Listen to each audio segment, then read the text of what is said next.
OK, très bien, merci. C'est bon, on peut commencer ou Oui, tu as besoin encore un peu de temps? C'est bon? non, non, D'accord, c'est bon. très bien.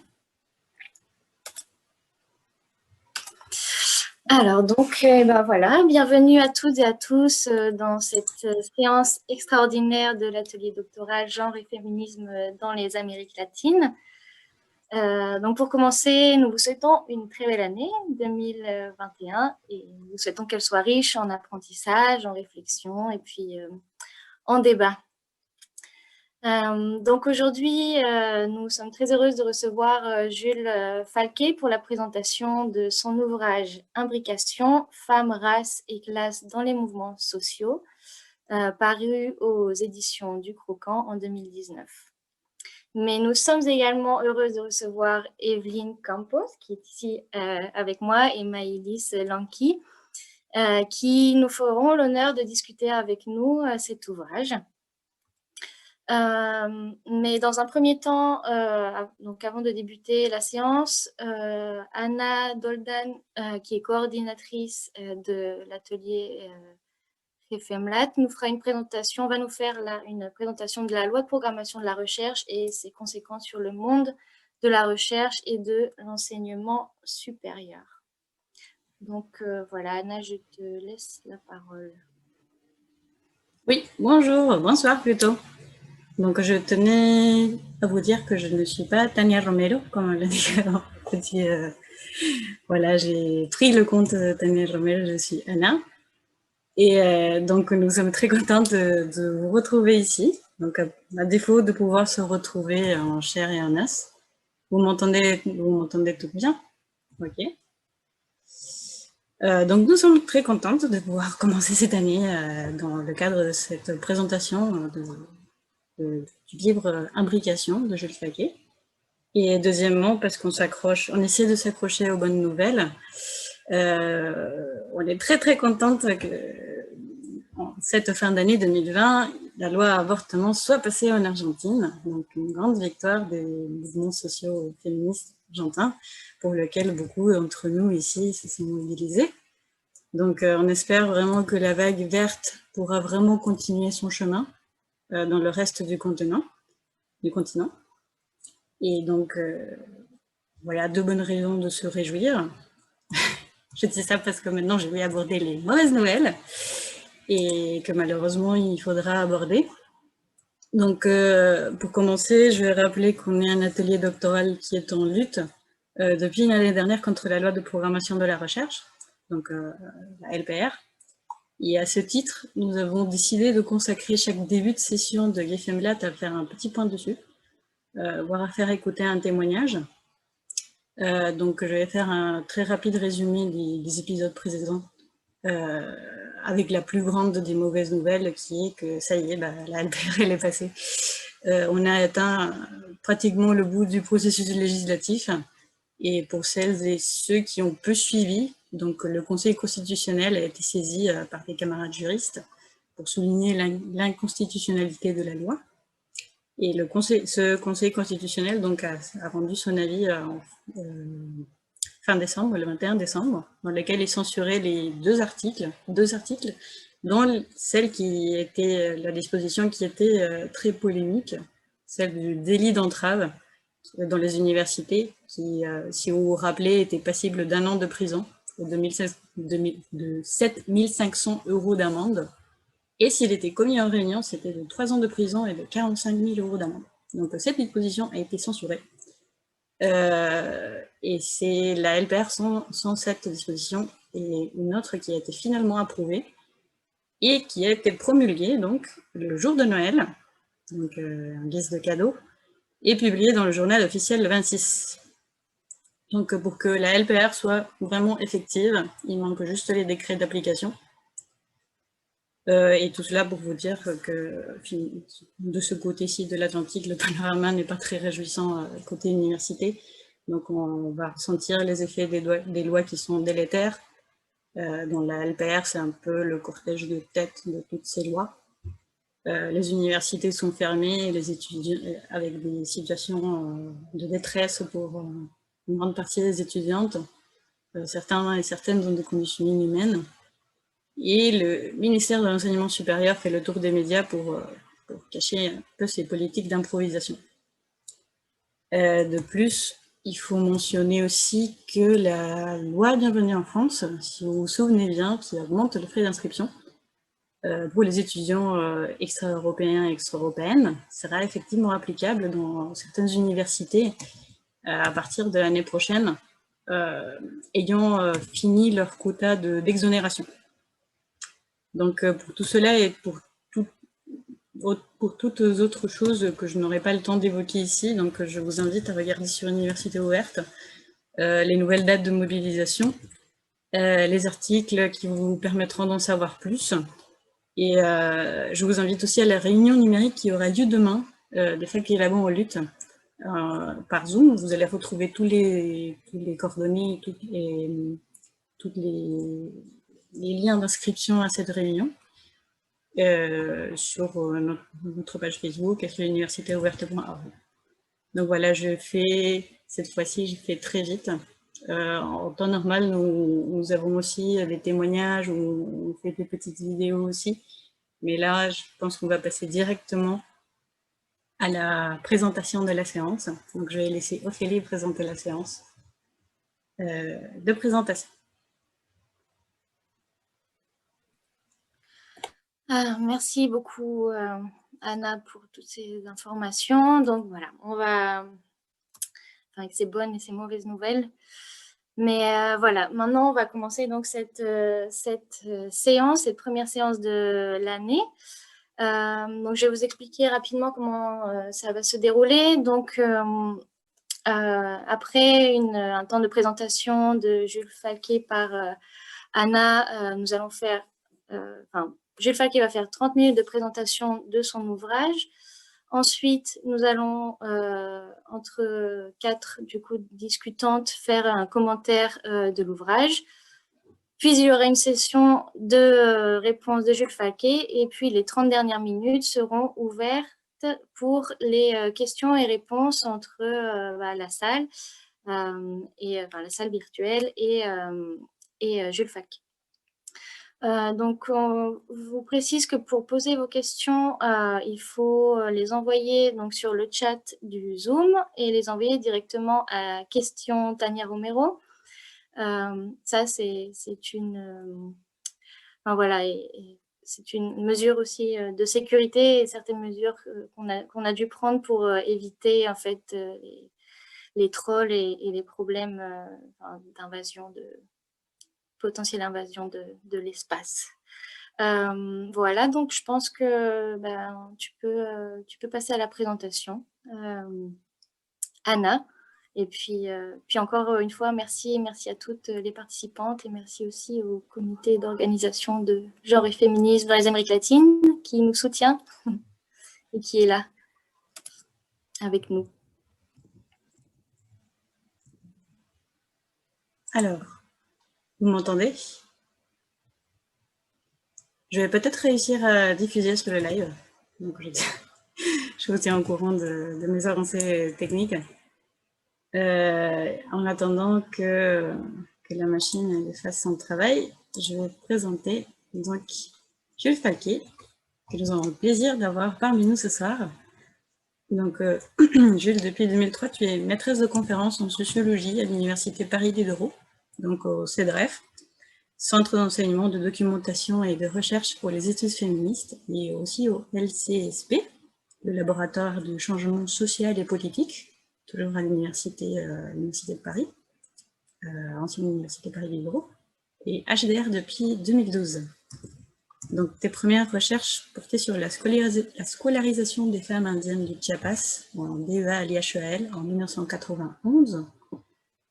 Tes axes de travail sont les suivants: les transformations du travail dans le cadre de la mondialisation néolibérale, l'analyse critique du développement, de la mobilité et des migrations internationales, la réorganisation néolibérale de la violence, le processus révolutionnaire, les guerres, les post-guerres et démocratisation, les mouvements sociaux, les mouvements paysans, ruraux, indiens, mouvements des femmes, féministes et lesbiens, et l'épistémologie féministe imbricationniste, matérialiste décoloniale, dont tu vas nous en parler un peu plus.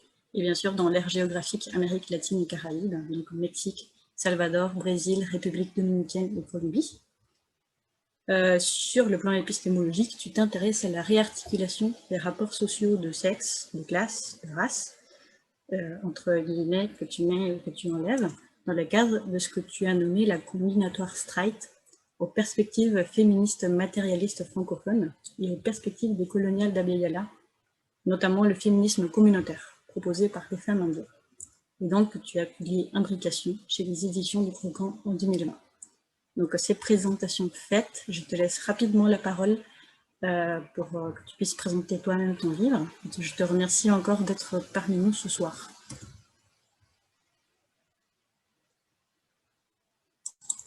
On ne t'entend pas, il faut que tu actives ton micro.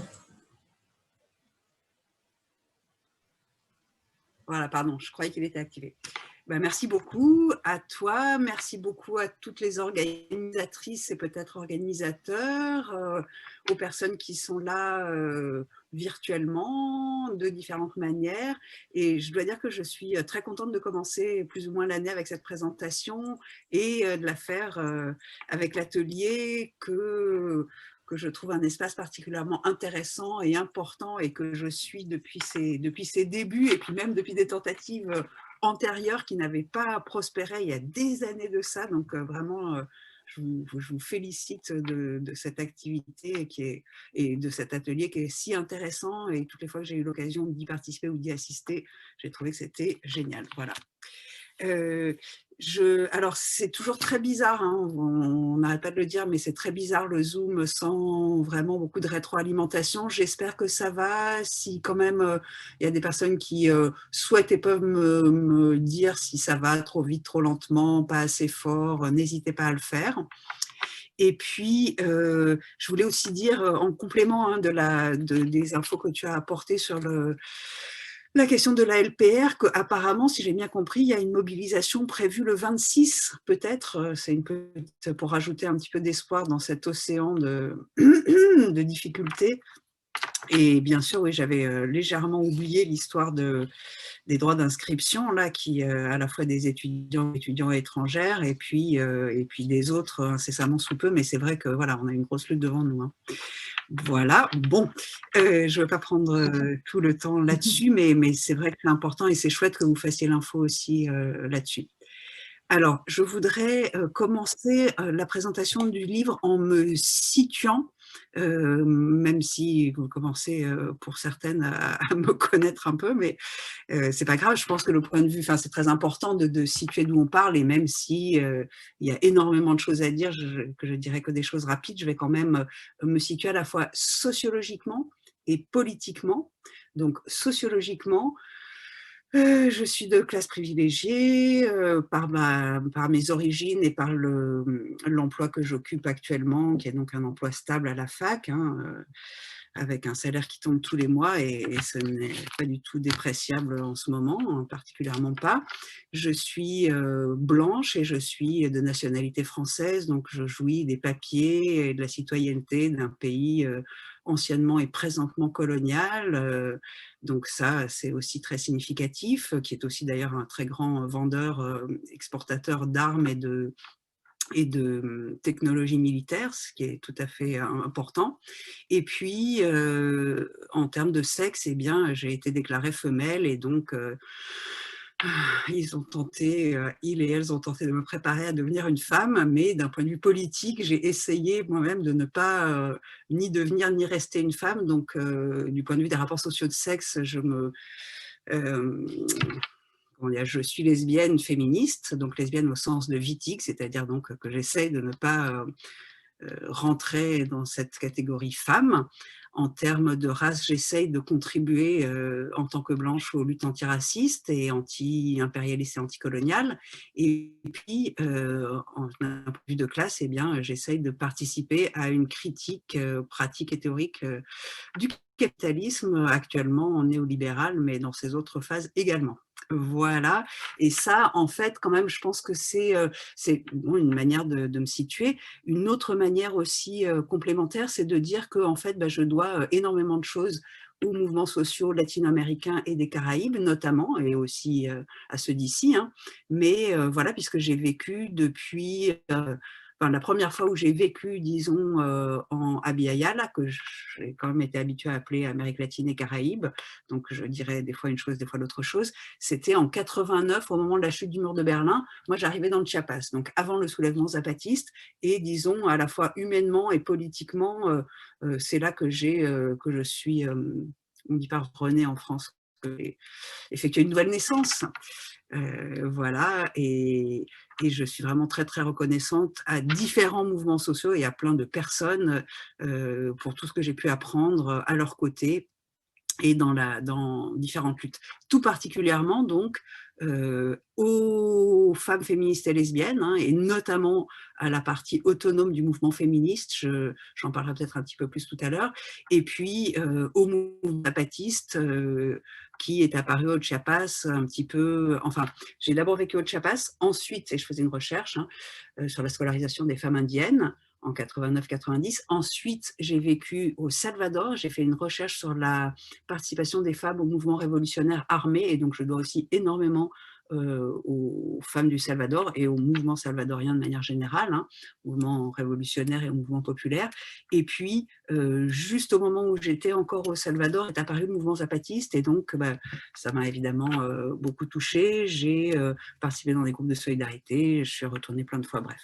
Et le mouvement zapatiste me semble vraiment très important. Donc aussi bien le mouvement féministe, le courant autonome, que le mouvement zapatiste me semble très important aussi en ce qu'ils ont été précurseurs de questions qui sont très importantes à l'échelle internationale, hein. Le mouvement féministe, la partie autonome du mouvement féministe latino-américain des Caraïbes a été le premier à poser les questions de l'ONGisation, la critique des institutions nationales et des nouvelles logiques développementistes néolibérales, et à critiquer la conférence de Pékin, etc. Donc ça, je pense que c'est vraiment très important. Elles ont été tout à fait pionnières là-dedans. Et puis le mouvement zapatiste, qui est un mouvement donc indien du Sud, en fait, a précédé, c'est le premier à avoir critiqué, avoir posé le néolibéralisme comme adversaire, l'adversaire politique principal actuel. Et en fait, les zapatistes, et donc les femmes et les hommes indiennes zapatistes, ont posé ça bien avant les mouvements du Nord comme Attac et comme le Forum social. Et je pense que c'est vraiment très important et qu'on a tendance à l'oublier dans le récit des différentes vagues de mobilisation, alors que vraiment ce mouvement a été pionnier dans des conditions particulièrement difficiles. Voilà. Alors, pour présenter un petit peu Imbrication, je voudrais dire plusieurs choses. Donc, c'est mon 3e livre en français. Les autres ont été traduits en espagnol. Là, je suis en train de travailler sur la traduction en espagnol d'Imbrication, parce que c'est pour moi très important, bien sûr, qu'il puisse retourner là d'où il vient, en quelque sorte, hein, et pouvoir avoir des feedbacks et des conversations avec les activistes du continent.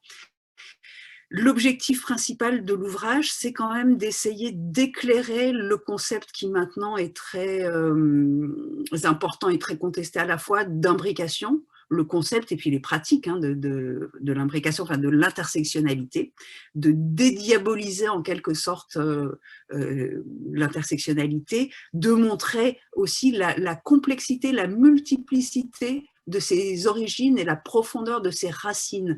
Et contrairement à tout un tas de gens qui prétendent, et des gens qui critiquent l'intersectionnalité notamment, hein, et qui disent oui, c'est une importation des campus des États-Unis, etc., eh bien, non, ce n'est pas exact. Et je pense que c'est très intéressant et très important de voir que les racines de ce concept, ce n'est pas les campus, c'est les luttes, c'est des luttes sociales, ce n'est pas les États-Unis, c'est des pays du Sud.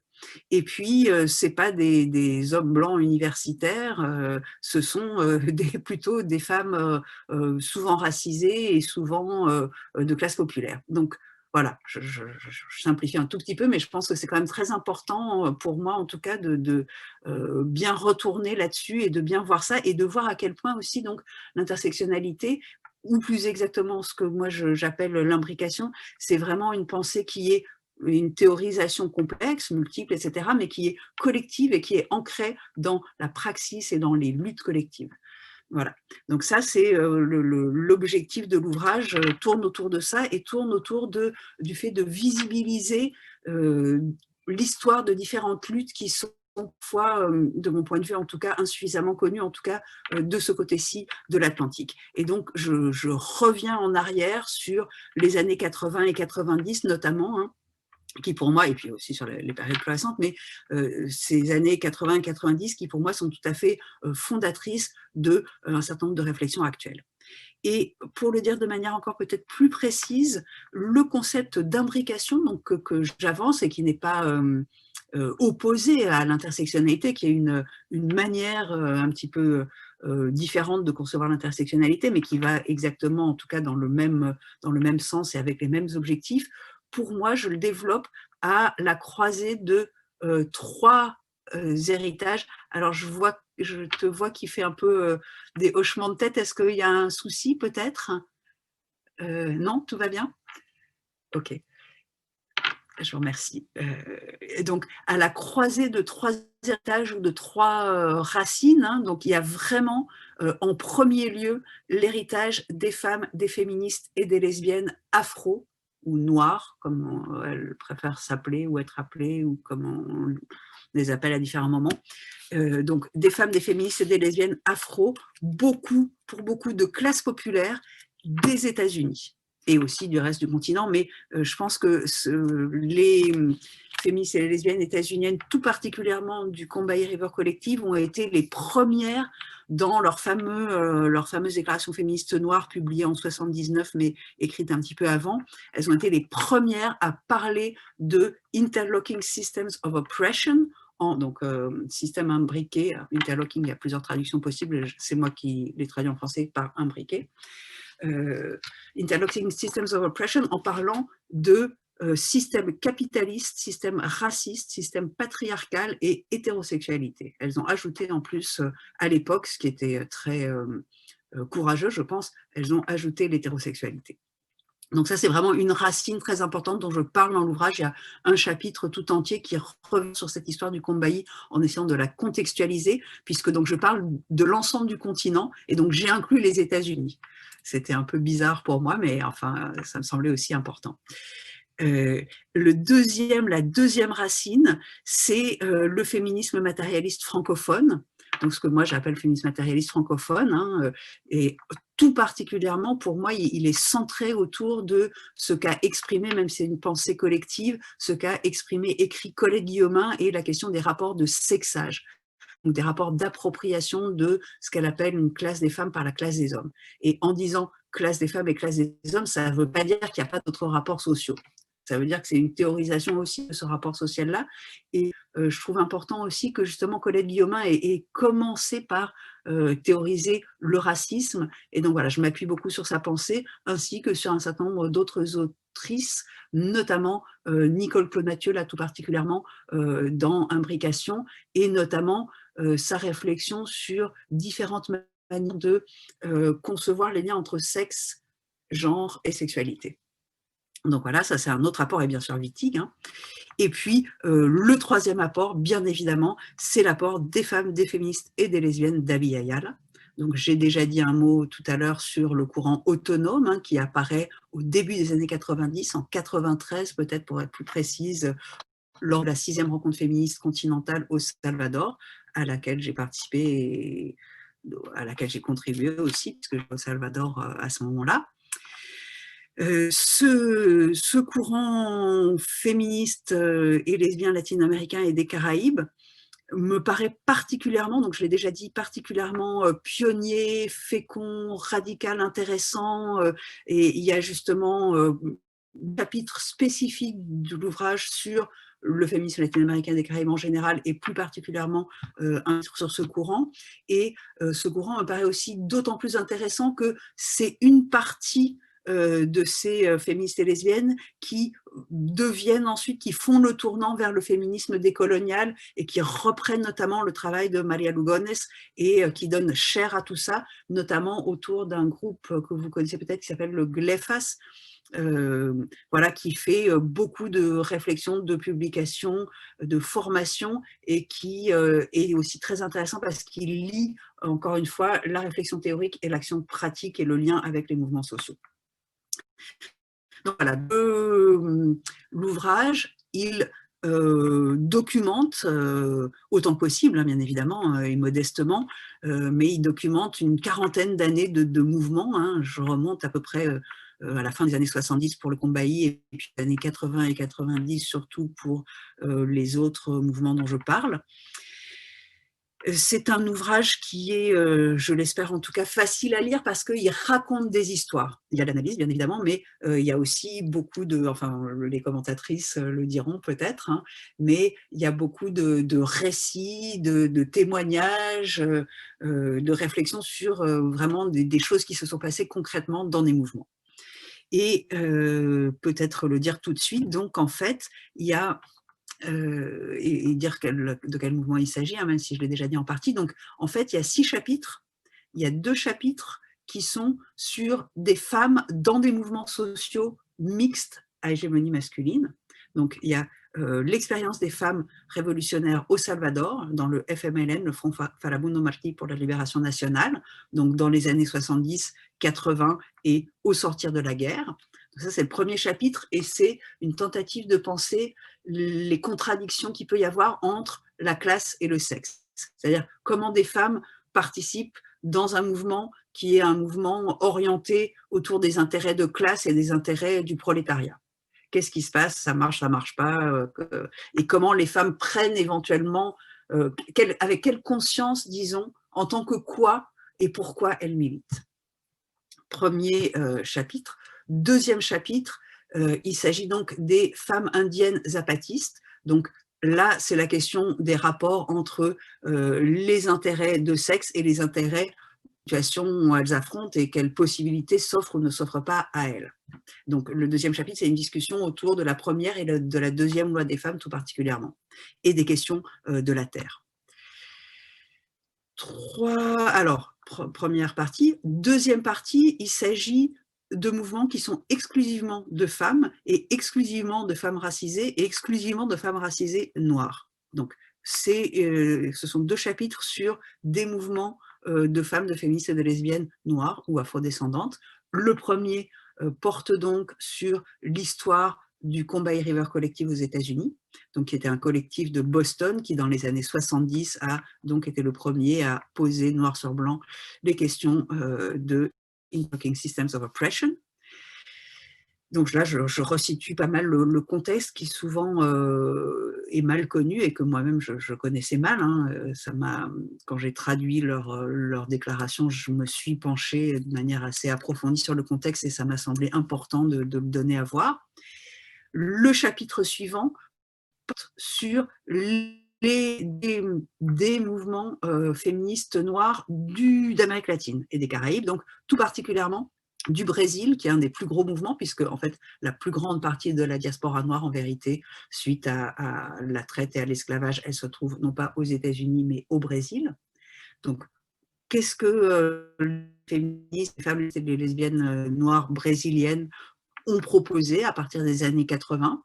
Et puis les Caraïbes, qui sont très importantes et qui sont souvent un petit peu négligées. Donc là, je me suis davantage centrée sur la République dominicaine, sachant qu'il y a eu beaucoup d'influence, et que la République dominicaine, c'est le pays qui a vu naître la coordination continentale des femmes noires en 92, au moment de la célébration des 500 ans. Et cette coordination, il me semble que c'est un des... comment dirais-je, une des origines, y compris des réflexions décoloniales. Ça me semble très important de mettre en valeur leurs réflexions. Et ça me semble très important aussi de pouvoir réfléchir sur la manière dont, face à des logiques racistes, des logiques de systèmes racistes différentes aux États-Unis et puis sur le reste du continent, du coup, eh bien, les luttes antiracistes s'organisent de manière différente. Et donc de donner à voir un petit peu un certain nombre d'éléments de comment des femmes, des féministes et des lesbiennes noires au Brésil et en République dominicaine notamment ont pensé les choses depuis, en fait, c'est pas du tout récent, hein, c'est quasiment à la même époque que le Combahee et que les États-Unis, mais souvent c'est une histoire qui est méconnue. Dernière partie, encore 2 chapitres, et là il s'agit de mouvements qui sont uniquement des mouvements de femmes, de féministes et de lesbiennes, mais là où il y a une variété à la fois de classe et de race. Donc c'est le mouvement féministe continental.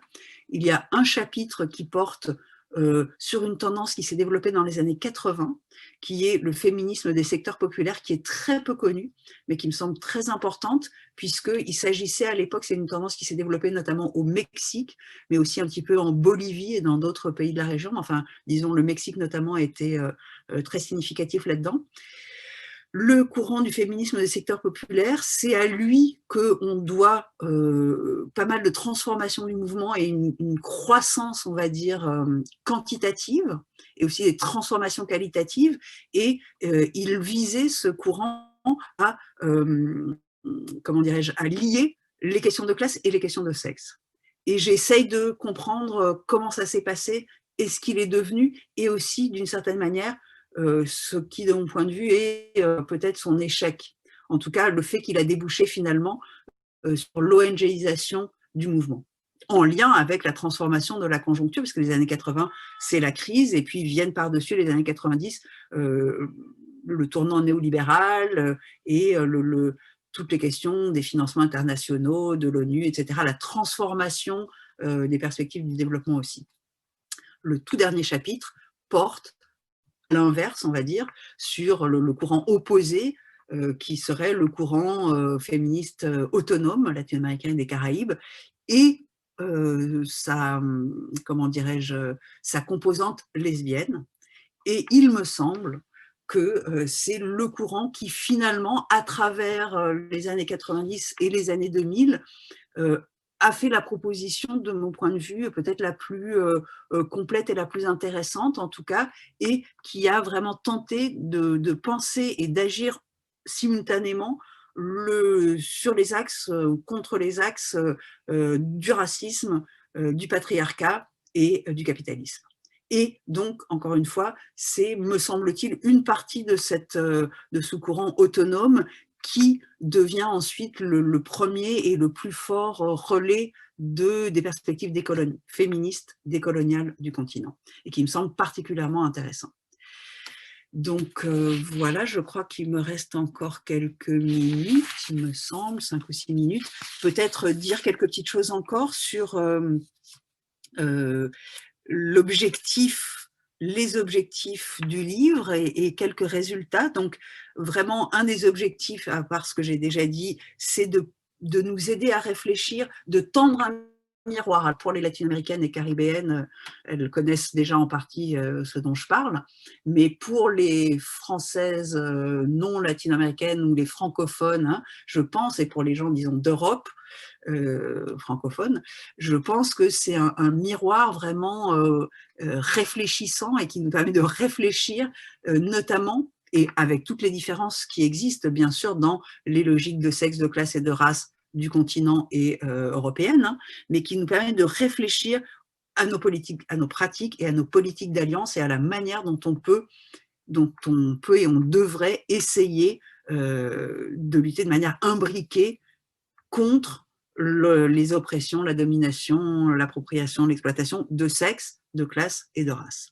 Qui me semble, évidemment, ça me semble capital de lutter simultanément contre ces trois systèmes de rapports sociaux, en fait, contre ces trois rapports sociaux. D'un point de vue épistémologique, il me semble, ce que j'ai essayé de montrer à travers ce livre, c'est comment la position des personnes qui ont lutté et qui ont théorisé autour de ça est tout à fait capitale, sans que ce soit médique. Hein.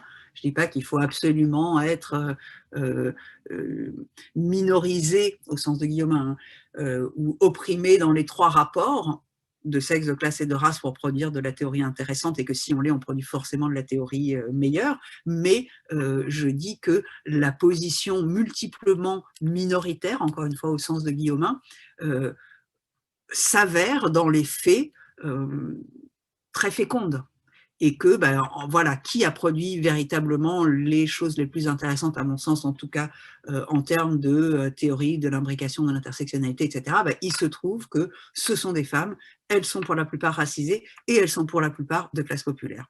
Ça, c'est une chose. Et deuxièmement, qu'elles ont produit ces réflexions de manière collective. Donc ça aussi, c'est très important. Et qu'elles les ont produites dans l'action. Donc, dans la pratique, dans les luttes, et vraiment, d'un point de vue épistémologique, encore une fois, je pense que c'est un résultat et une donnée très, très importante. Je ne suis pas du tout la seule à le montrer, bien évidemment, mais je corrobore ça et ça me semble important de le garder à l'esprit, surtout à l'heure actuelle où vraiment cette espèce de mode et de blanchiment et de masculinisation et d'universitarisation de l'intersectionnalité, notamment, pose pas mal de problèmes.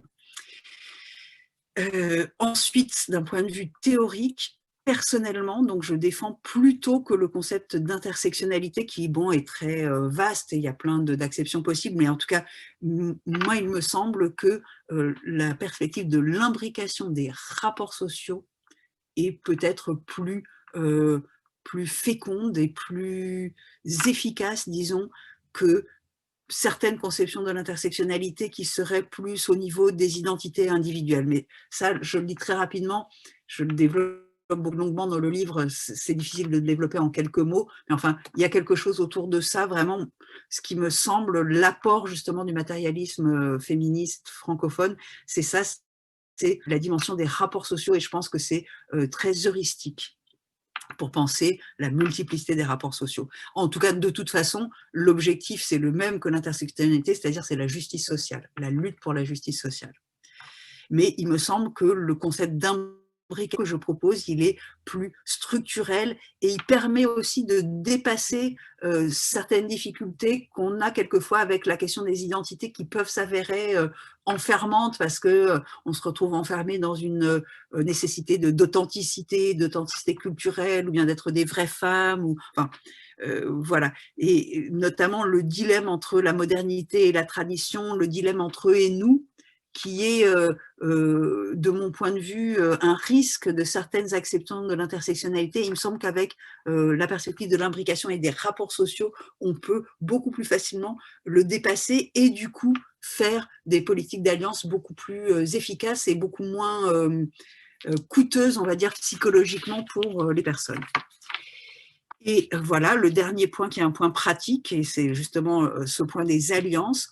Je pense que, et j'essaie de montrer combien les mouvements dont je parle, les plus intéressantes, et notamment le Combaï par exemple, ou bien des groupes latino-américains et des Caraïbes comme les groupes autonomes, un certain nombre de groupes autonomes, ce qu'ils proposent, c'est des alliances, donc non pas autour d'identité, mais autour de projets politiques. Et c'est ça qui permet de faire des alliances larges. Et c'est ça qui me semble intéressant, et c'est ça qui me semble intéressant à creuser. Mais encore une fois, une chose, c'est de dire on fait des alliances à propos de projets, et une autre chose, c'est quel projet, comment on définit, qui les définit, etc., à partir de quelle analyse. Mais en tout cas, ce qu'elle propose et qui est très clair, c'est que, et ce qu'elle souligne, c'est que les luttes autour d'un seul axe, c'est-à-dire qui ne serait le racisme ou bien que le patriarcat, ou bien le capitalisme, ce sont des luttes qui, de leur point de vue, sont problématiques et qui, de fait, sont vouées à l'échec puisque, toujours, par la logique même des choses, si on gagne sur un des rapports sociaux, et ça, c'est ce que je propose à travers le concept des vases communicants, mais si on gagne sur un des rapports sociaux, en général, on fait perdre des choses à d'autres groupes autour d'autres rapports sociaux. Pour le dire de manière plus claire, par exemple, toute une partie des gains qui nous sont présentés comme des gains pour les femmes, etc., ben en fait, c'est des gains pour les femmes occidentales, de classe moyenne et supérieure, qui se font au détriment de femmes racisées, par exemple. Et puis de la même manière, comme vous le savez, toute une partie du populisme, par exemple, et du populisme raciste, ça peut consister à défendre le prolétariat, mais le prolétariat blanc, contre des prolétariats du Sud. Et puis, comme vous le savez aussi, le mouvement antiraciste n'est pas exempt de quelquefois se faire, par exemple, en négligeant la dimension de classe parmi les racisés eux-mêmes et elles-mêmes, ou bien en négligeant la question de sexe en terre, par exemple, certaines violences que peuvent vivre des femmes racisées, etc. Donc voilà, il me semble que les mouvements eux-mêmes et les activistes de ces mouvements disent de manière vraiment claire que l'objectif, c'est de lutter contre les trois types de rapports sociaux en même temps, parce que sinon, ce qu'on gagne d'un côté, on le perd ou on le fait perdre à d'autres de l'autre. Voilà, donc je crois qu'il est temps que je m'arrête. Je vous remercie infiniment de votre attention. Bien sûr, je n'ai pas du tout dit tout ce qu'on pourrait dire, mais enfin, je pense que ça vous donne une première idée. J'espère que ça vous donne envie de jeter un œil ou de lire carrément Imbrication. Merci beaucoup. Merci Jules, merci pour cette présentation très claire. Est-ce que vous m'entendez bien? Parce qu'on m'a dit que je parle très doucement, donc je vais essayer de parler un petit peu plus fort. Merci d'ailleurs aussi d'avoir rappelé qu'il y a aussi une manifestation le 26, parce que c'est vrai que c'est très important de continuer dans nos luttes. Et j'ai commencé à lire d'ailleurs Imbrication le même jour de la promulgation de la LPR, donc pour moi c'était c'était très bien. Ça m'a donné du baume au cœur de voir qu'il y avait des pensées, des luttes alternatives un jour très important. Donc j'ai essayé de dire tout ce que j'ai à dire dans 7 minutes, parce qu'on est beaucoup de commentatrices. Et je redis encore que c'était un plaisir pour moi de présenter donc brièvement Imbrication. Je vais essayer de présenter très vite l'introduction, parce que justement j'ai pris beaucoup de plaisir à le lire. Je trouve qu'il se lit, c'est un livre qui se lit très bien, parce que bon, je ne voulais pas faire un mauvais jeu de mots, mais les chapitres s'imbriquent très bien. Et donc, je voulais faire mienne les lignes qui ont été publiées par Contretemps. Donc, vous trouvez l'introduction en fait en ligne si vous voulez la lire. Et il est indiqué au début, je cite, que ce livre s'adresse aussi bien au public curieux qu'aux activistes et au monde de la recherche. Et je trouve que le livre, il réussit très bien son objectif.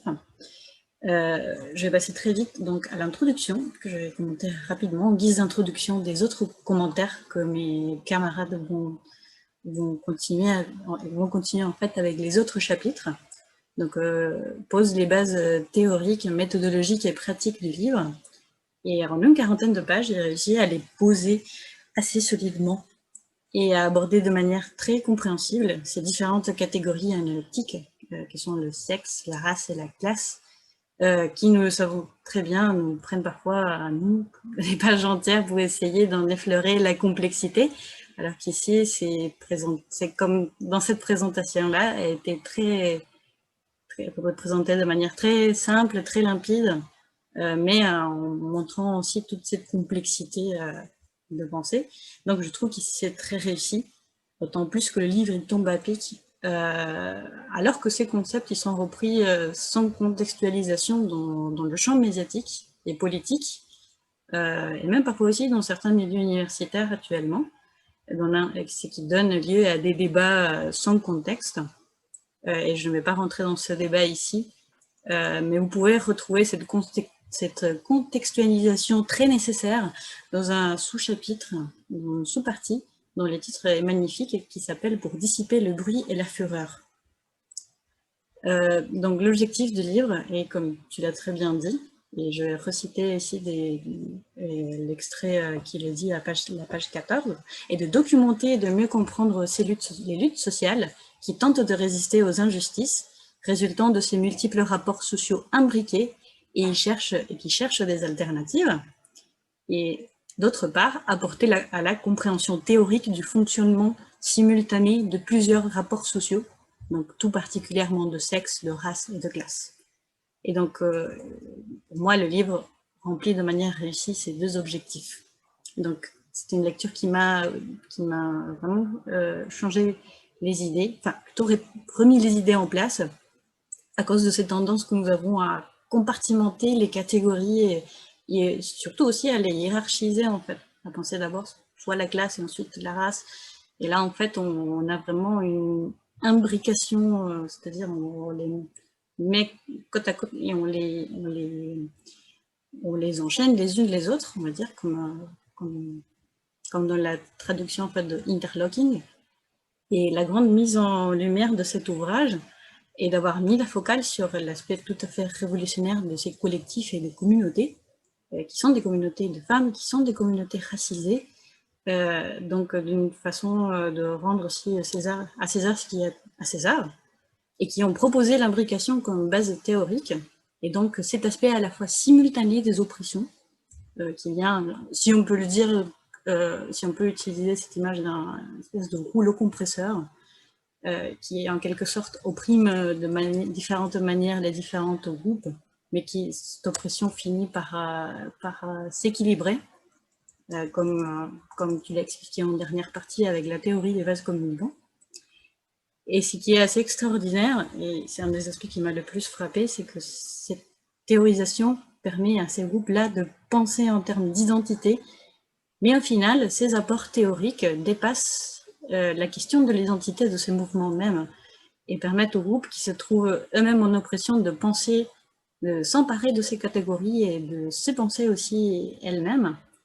Et la preuve, c'est le cheminement historique de cette pensée qu'on peut voir dans les différents groupes, dans les 4 chapitres, premiers chapitres, on va dire, pour finir avec un panorama dans les deux derniers, avec l'abord des féminismes d'Abya, d'Amérique latine, pour reprendre le concept de Lélia González, et d'Amérique latine. Donc pour revenir très vite, parce qu'il faut que je finisse vraiment dans le temps, donc il y a d'abord une mise en contexte de ces concepts, la présentation des différentes échelles analytiques, la méthodologie que tu as pris soin aussi d'expliquer précédemment avec tous les apports aussi des féministes matérialistes notamment. Et avant de passer la parole à mes camarades, je voudrais quand même demander quelques précisions ou quelques questions qui sont issues de ma lecture. Donc, Jules, tu fais un épilogue et tu mentionnes également donc, 2 apports théoriques. Donc, tu as parlé tout à l'heure donc de la théorie des vases communicants. Et merci de l'avoir expliqué et donné des exemples. Et la combinatoire straight, donc mentionnée dans cet épilogue aussi, est-ce que tu pourrais nous en dire un peu plus sur la combinatoire straight, justement, dans l'heure de questions-réponses qui nous reste? Je voulais savoir aussi quelle a été la réception du livre en France par rapport à ce que j'évoquais tout à l'heure, des polémiques sur l'intersectionnalité, les polémiques médiatiques et politiques, et même par rapport au milieu universitaire qui diabolise elles et eux-mêmes l'intersectionnalité. Et une question plus globale, en fait, que je pose aussi à la salle, c'est comment penser le Nord à partir des apports imbricationnistes, ou même comment penser les mouvements sociaux en cours. Tout à l'heure, on parlait donc de la LPR et Bienvenue en France, etc. Et je réfléchissais justement par rapport à la théorie du vase communicant. Comment est-ce qu'on pourrait réfléchir dans le champ universitaire, mais aussi dans le champ militant, ces apports imbricationnistes? Comment est-ce qu'on peut penser les liens nord-sud à partir de cette idée d'imbrication? Et la dernière question, en fait, tu as déjà répondu, c'était savoir quelle était la circulation de texte dans le sud, s'il y aura une traduction de prévue, et tu as dit qu'il y aura une traduction de prévue, donc j'espère qu'elle viendra très vite. Donc je vais passer la parole à mes camarades qui vont continuer avec leurs propres commentaires des chapitres qu'elles ont choisis.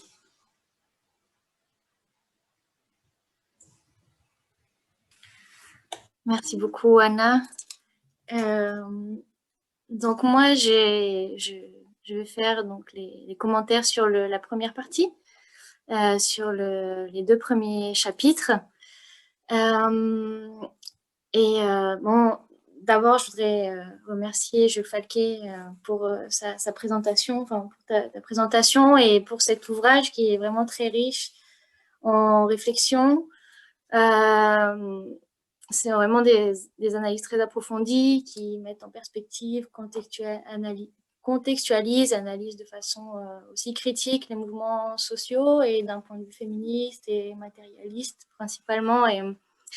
Et bon, c'est difficile de faire une critique parce que c'est quand même très, très pertinent et voilà, très, très approfondi. Mais donc, ce que je vais faire, c'est que je vais poser quelques questions ponctuelles. Donc, c'est sur ces 2 premiers chapitres et relever des points de discussion qui, en tout cas, moi, me parlent par rapport à mes recherches dans le cadre de ma thèse, qui sont du coup sur, bah, comme tu sais, les femmes, enfin, l'engagement politique des femmes dans le Congrès national indigène, qui est une organisation alliée des zapatistes. Et je vais principalement, du coup, je pense, m'interroger sur le 2e chapitre. Mais en tout cas, dans le premier chapitre, qui s'intitule « À qui appartiennent les femmes, sexe et classe dans l'expérience des révolutionnaires salvadoriennes », donc tu as une perspective analytique marquée par le féminisme matérialiste français. Et dans cette partie, tu nous parles de l'évolution, dans cette première partie, enfin, de l'évolution des réflexions de ce courant de pensée, et qui met l'accent principalement sur les rapports sociaux de domination de classe et de sexe. Et donc, comme première question, je voudrais savoir le choix de prendre en compte, surtout dans ce premier chapitre, les rapports sociaux de classe et de sexe, et puis de ne pas avoir pris en compte la race. Voilà, qu'est-ce qui justifie ce choix, et puis aussi, je voudrais te poser une question sur l'apport des lectures décoloniales aussi, justement, dans tes analyses. Parce que c'est aussi un point que tu traites dans l'introduction dont vient de parler Anna. Et peut-être que ça apparaît moins donc, dans ce premier chapitre, mais tu en parles un peu près dans le 2e chapitre. Et donc, pareil, ça rejoint cette question de voilà, pourquoi ce choix pour ce premier chapitre. Oui, voilà. Tout comme Anna, moi, j'ai beaucoup apprécié ce point de vue situé dont tu parles, et puis c'est vraiment un ouvrage qui trouve la bonne distance. C'est vraiment une réussite entre l'apport du militantisme et l'apport des sciences sociales. Est-ce que l'un et l'autre de ces 2 mondes peuvent s'apporter entre eux? Et je trouve qu'à la fois, c'est très digérable pour les milieux militants, et ça permet une analyse scientifique qui est rigoureuse, mais qui n'est pas trop lourde. Et donc, ça permet vraiment de s'emparer de ces analyses. Et voilà, et je voudrais revenir dans ce sens-là aussi sur la question donc, de tes analyses féministes et matérialistes. Et je vais traiter du point, par exemple, de quelque chose qui m'a questionnée par rapport à ce que tu traites, c'est la question de la maternité, par exemple. Parce que voilà, c'est quelque chose que je traite aussi, donc ça m'intéresse de savoir ton point de vue. Parce que tu parles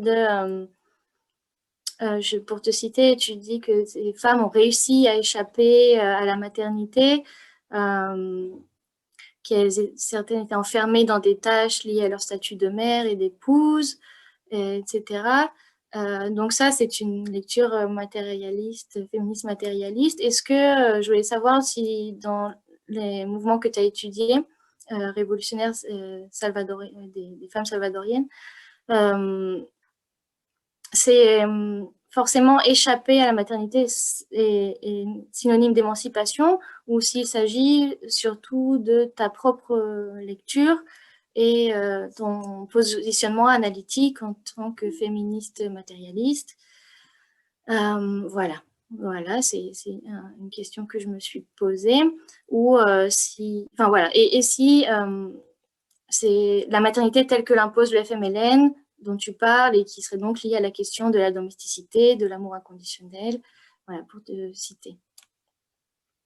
Du coup, ce seraient les questions que j'aurais pour ce chapitre 1, et puis pour le chapitre 2, qui s'intitule « Lutter pour la culture et pour la terre, sexe et race, classe dans l'expérience des femmes indiennes zapatistes ».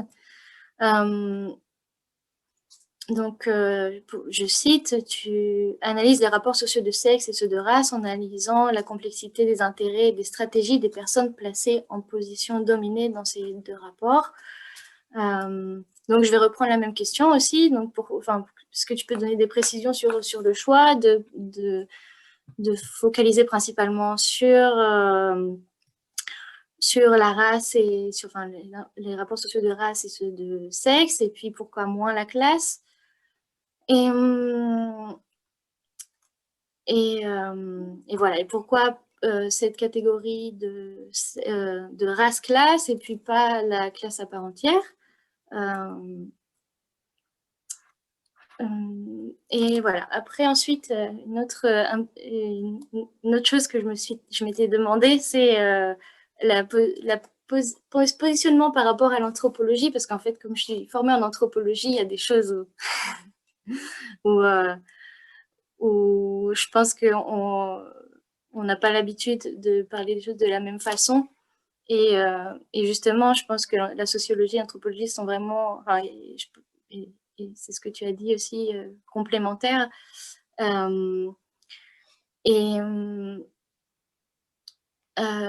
Je voulais revenir sur cette question de la complémentarité des sexes dont tu parles dans les communautés autochtones, ou la complémentarité homme-femme en tout cas.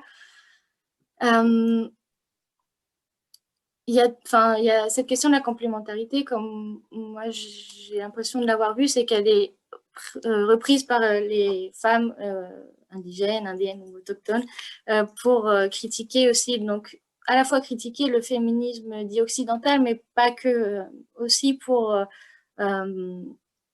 justifier dans les communautés des revendications, une autochtonité ou des revendications des femmes autochtones, et se différencier aussi d'un féminisme qui serait peut-être un peu plus hégémonique, mais sans rentrer non plus dans le féminisme, la question du féminisme bourgeois. Mais voilà, je voudrais savoir ton point de vue par rapport à ça, et puis quelle place on peut trouver. Si tu peux nous parler un peu de la question de l'agentivité des femmes et sur les questions d'empowerment dans les mouvements sociaux aussi. Et je ne sais pas combien de temps il me reste. Mince.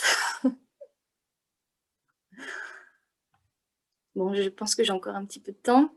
Et puis, concernant la loi révolutionnaire des femmes aussi, voilà, c'est des questions très, très ponctuelles, hein, mais je voulais aussi, est-ce que tu pourrais revenir sur aussi la complexité par rapport aux questions de l'IVG, de contraception, dans la façon dont les femmes zapatistes ont pu penser leurs revendications, parce que je me suis dit, il y a aussi des questions qui sont liées à l'avortement forcé voilà, dans les communautés autochtones, parce que, comme politique d'État aussi, est-ce que ça, c'est pas quelque chose aussi qui fait que c'est aussi plus complexe en termes, voilà, pour des femmes autochtones, racisées, pour élaborer des revendications à ce niveau-là, en tout cas. Et donc, quelle différence en termes de race aussi, les réflexions que ça peut générer en termes de race et de différence entre des mouvements féministes autochtones et non autochtones, on va dire.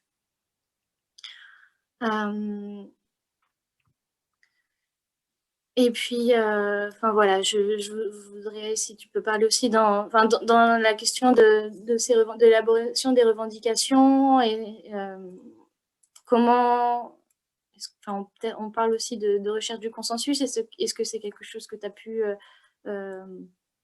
observer, du consensus entre ces différentes positions, entre différentes femmes de différentes, aussi cultures, pour faire simple, et la complexité aussi de l'élaboration des revendications à ce niveau-là. Et puis surtout, je pense, quand on essaye de tendre à un principe d'horizontalité. Et puis, j'aimerais aussi, si c'est possible, de revenir sur les questions du lien entre, le lien entre le territoire terre et le territoire corps dont tu parles dans ce chapitre. Et parce que voilà, les femmes, en tout cas, les autochtones sont souvent dépossédées du droit à la terre et donc aussi du pouvoir politique parce qu'il est souvent lié, les deux sont souvent liés. Donc voilà, est-ce que tu peux nous parler un peu plus de ces contradictions et la question de la spiritualité aussi autochtone, le lien entre les croyances en lien à la terre. On fait, t'entends, il est fini. Pardon. J'ai pas compris, je suis désolée. Ah, c'est mon temps. Pardon, j'ai dépassé. Eh ben, j'arrête, j'ai fini. Et la dernière question, c'est si tu peux nous parler de tes dernières observations sur le Chiapas, notamment dans les rencontres de femmes qui luttent en terres zapatistes. Et voilà, et c'est beaucoup de questions, je suis désolée, mais ça m'intéresse beaucoup et ça me passionne. Merci beaucoup. Et puis voilà, je laisse la parole à Maëlys pour les prochains commentaires des prochains chapitres. Merci beaucoup, Ophélie. C'est bon, vous m'entendez? Super. Tout d'abord, je vais commencer par remercier Anna et Ophélie et le reste des membres du GFEMLAT pour m'avoir invité à discuter de votre ouvrage, Jules. J'ai quelques problèmes avec Internet, donc n'hésitez pas à me faire signe si à un moment ça coupe. Voilà.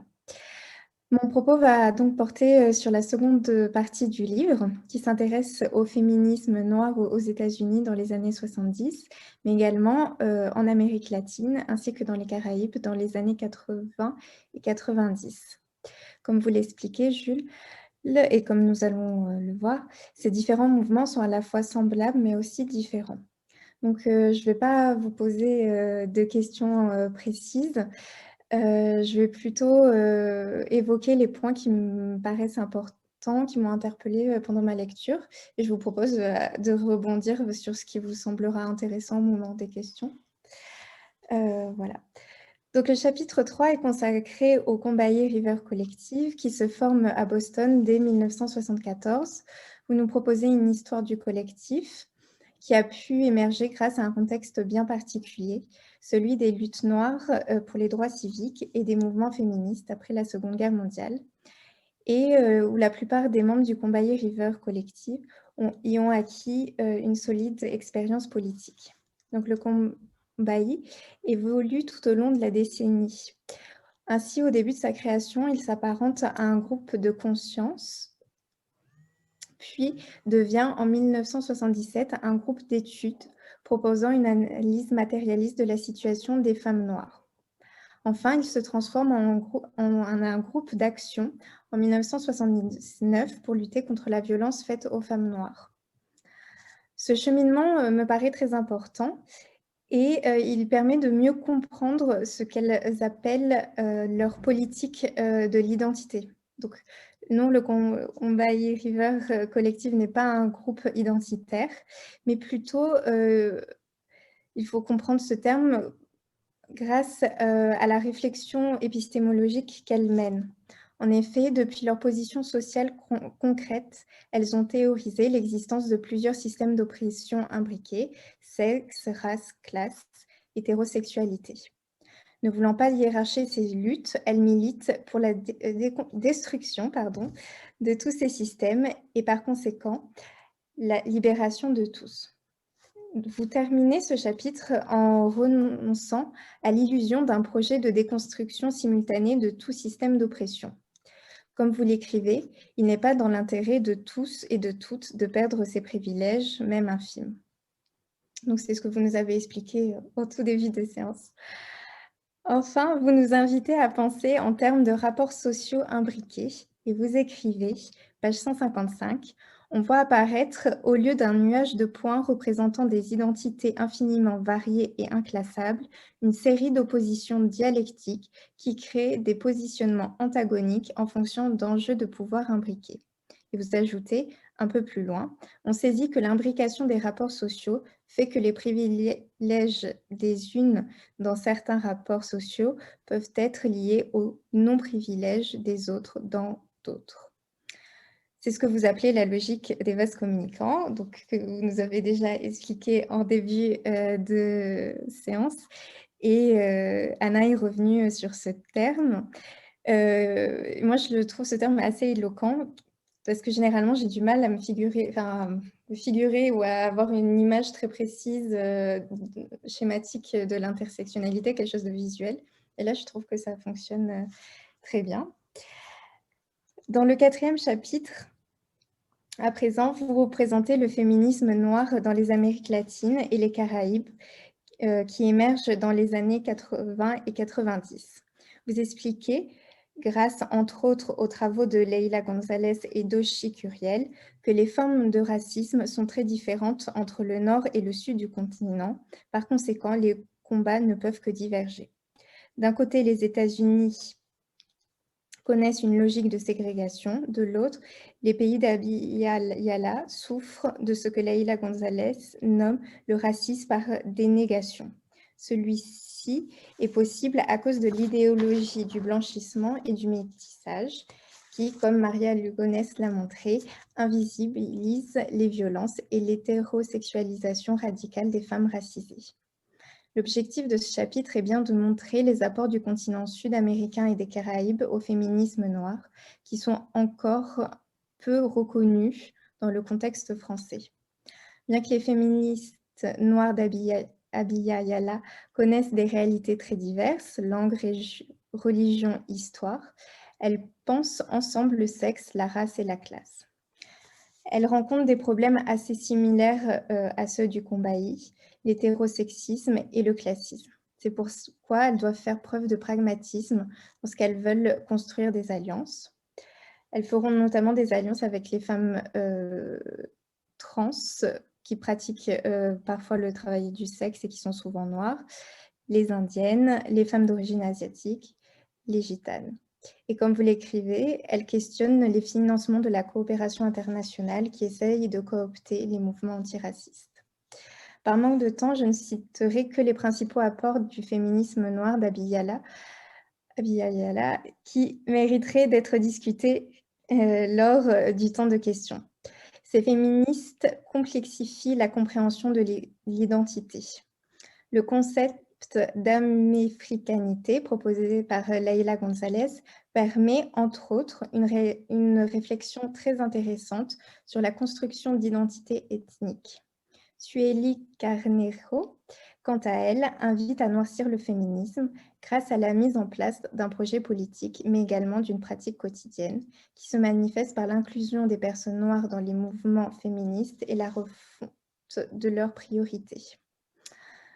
Donc, pour conclure mon commentaire, j'aimerais revenir sur 3 points qui m'ont personnellement interpellée. Donc, tout au long de ces 2 chapitres, vous faites dialoguer avec brio dialoguer les travaux de différentes féministes noires de tout le continent, montrant ainsi les échanges qui s'y nouent.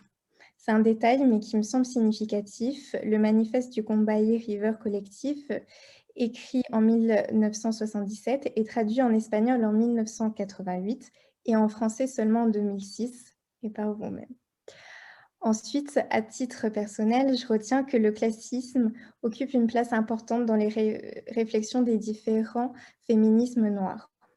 Par exemple, le Combahee a certes été confronté au solipsisme blanc des féministes et au sexisme des mouvements noirs, mais il a également critiqué le caractère bourgeois de ces organisations. Je crois que ce point est très important quand certaines interprétations de l'intersectionnalité n'accordent que de place à la classe, surtout dans le contexte français. Enfin, votre ouvrage met en évidence le travail réflexif de la pensée des féministes noires. Les féministes noires Ken propose d'ailleurs des épistémologies alternatives que je trouve particulièrement intéressantes. Donc, vous avez déjà parlé au début de la séance de l'épistémologie, que je ne prendrai pas plus de temps là-dessus, mais je pense que ça permet de réfléchir à notre propre rapport situé en tant que chercheuse en France.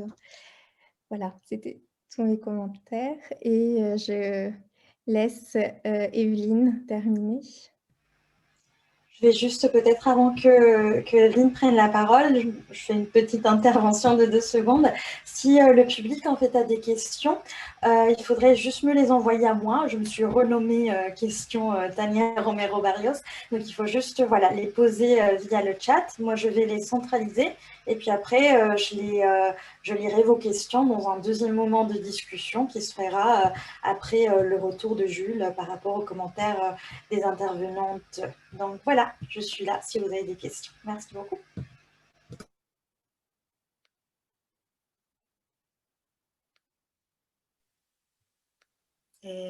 Bonsoir, vous m'écoutez bien? Oui? Okay. Bonsoir Jules, bonsoir à tous et tous. Merci pour l'invitation à mes camarades de l'atelier GFM LAT pour discuter les livres Imbrication de Jules Falquet et penser ensemble pendant cette séance sur les féminismes américains. Je veux remercier aussi à Jules pour son travail et pour recueillir et proposer au public francophone les histoires des luttes des femmes et des féministes américaines et aussi pour faire l'effort de comprendre ces processus assez diversifiés comme un seul cas d'étude est l'objet de son livre.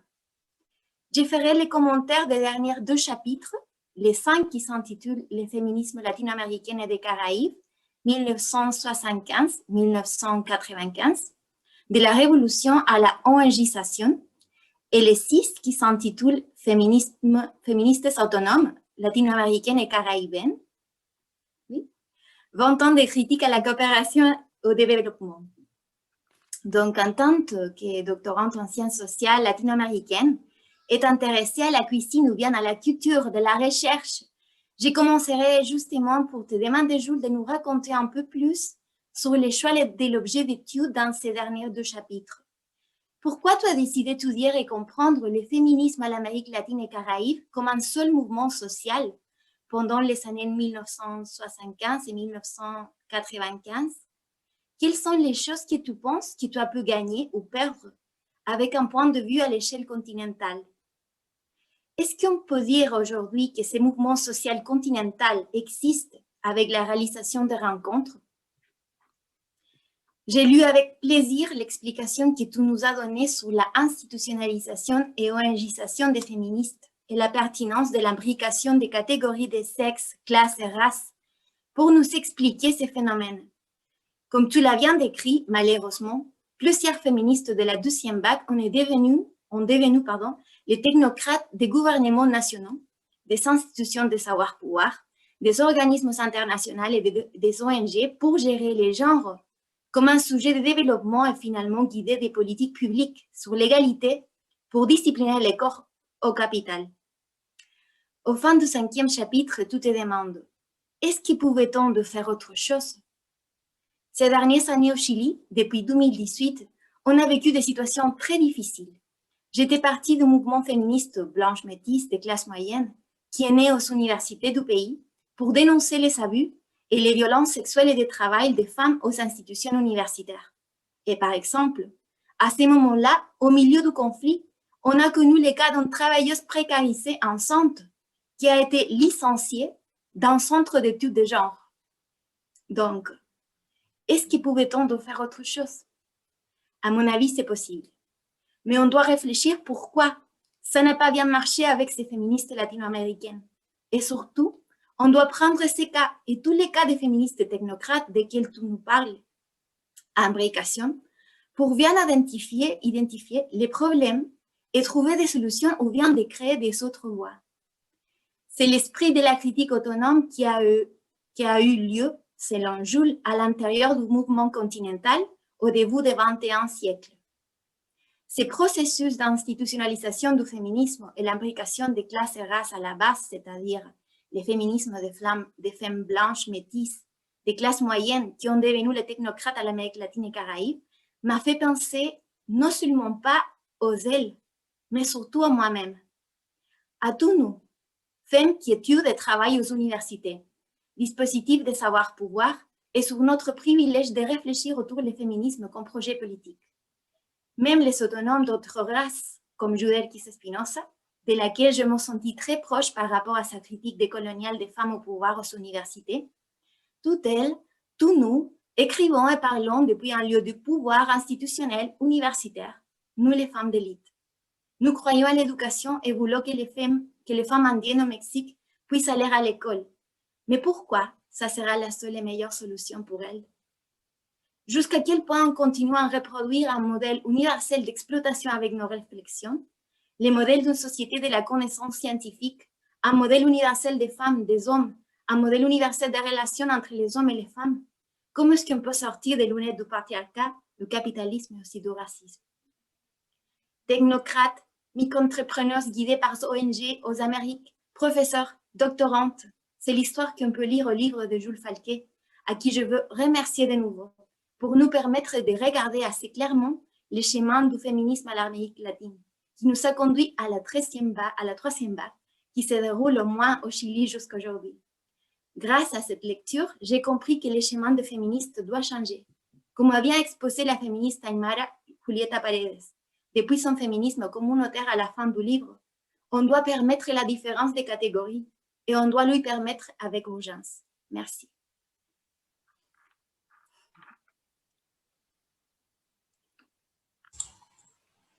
Merci aux camarades et merci à Aveline, merci à Maëlys d'avoir accepté d'avoir organisé cette séance avec nous, sans qui ça n'aurait pas été possible. Je vais laisser donc la parole à Jules pour pouvoir qu'il puisse répondre et ensuite on va faire une séance de questions-réponses. Juste, pardon, j'ai combien de temps là dans ces réponses-là par rapport au reste? Combien de temps je prends à peu près?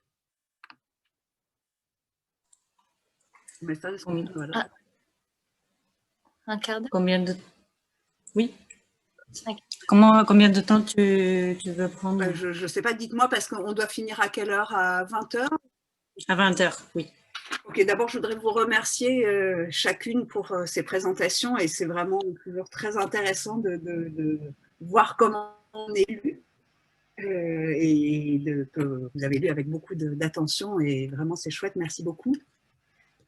Je vais peut-être commencer par dire quelque chose sur l'ouvrage en général parce qu'en fait, la plupart, je réfléchis, non, tous ces articles, enfin tous les chapitres, c'est des articles que j'avais publiés au fur et à mesure, parce qu'en fait, depuis le début, j'essaye, alors j'ai publié dans des revues militantes, de ci, de là, et puis dans des revues académiques aussi, depuis le début, quoi. En tant qu'activiste, j'essayais de donner des nouvelles. Bon.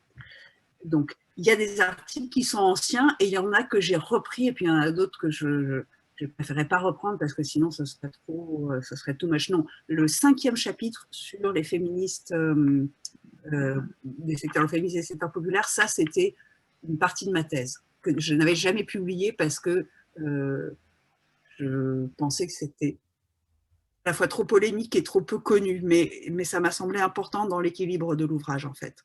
Donc là, j'ai repris, j'ai reformulé.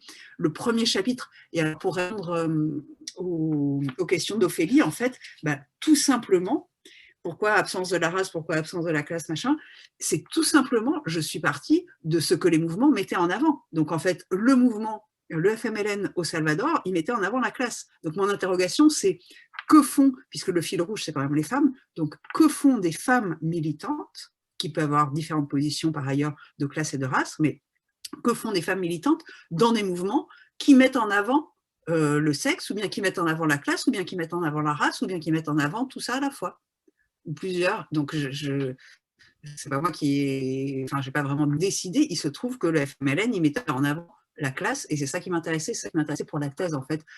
Pour ma thèse à l'époque, c'était marxisme et féminisme, contradiction, alliance, machin. Et en fait aussi, au Salvador, il faut dire quand même que, eh bien, le Salvador avait interdit la présence des Noirs pour ne pas faire concurrence à la main-d'œuvre indienne. Donc en fait, il n'y a quasiment pas de population noire au Salvador, reconnue comme telle. Vraiment, c'est quasiment proche de zéro. J'habitais avec une fille afro-anglaise, mais c'était bien la seule quasiment dans toute la capitale. Et je dis ça vraiment en pesant mes mots. Hein. Et puis, la question indienne a été aussi, oui, il y a une population indienne, mais il y a eu un massacre très, très conséquent en 32 enlèvements au Salvador, 1932,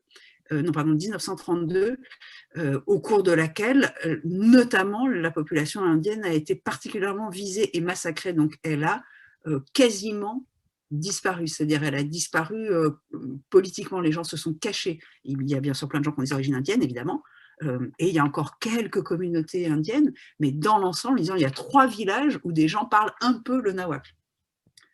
Donc c'est aussi, ça a contribué à expliquer que le FMLN, en plus d'être une organisation marxiste-léniniste qui donc mettait en avant la race, n'a pas beaucoup abordé, mettait en avant la classe, n'a pas beaucoup abordé la race.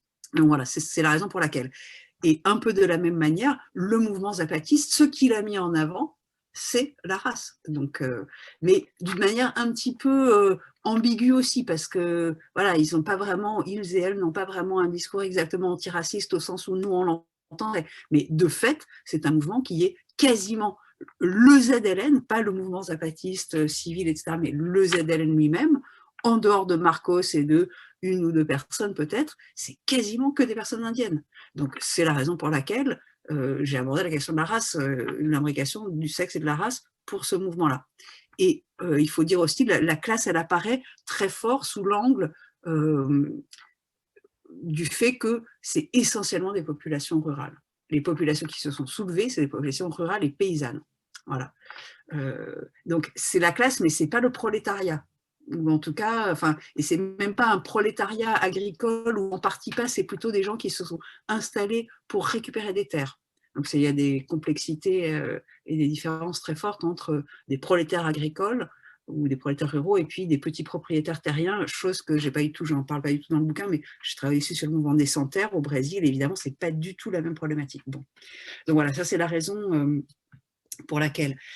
Sur la question, alors je voudrais quand même aussi dire une chose, c'est que le féminisme matérialiste n'a pas du tout une position particulièrement opposée à la maternité, enfin ça n'a rien à voir, c'est pas du tout pour ça que je serais, disons, moi personnellement j'ai une critique de la maternité, mais c'est pas du tout, ça n'a rien à voir avec le féminisme matérialiste en tant que tel, et par contre, c'est pas non plus moi qui ai inventé que c'est les femmes en fait. Donc dans le premier chapitre, j'ai pas beaucoup approfondi, j'ai pas beaucoup repris donc sur le Salvador parce que j'ai beaucoup écrit sur ma thèse a fait 1222 pages, donc il y a toutes les anecdotes, tout ce qu'on veut, et j'ai aussi beaucoup écrit d'articles, donc j'ai pas voulu tout reprendre, c'était pas ça mon objectif, mais c'est les femmes elles-mêmes qui disaient ça. Elles disaient un des avantages que des ex-combattantes rurales ont vu au fait de participer au FMLN, elles disaient elles-mêmes, ce que j'ai gagné, c'est que je ne me suis pas remplie d'enfants comme mes sœurs.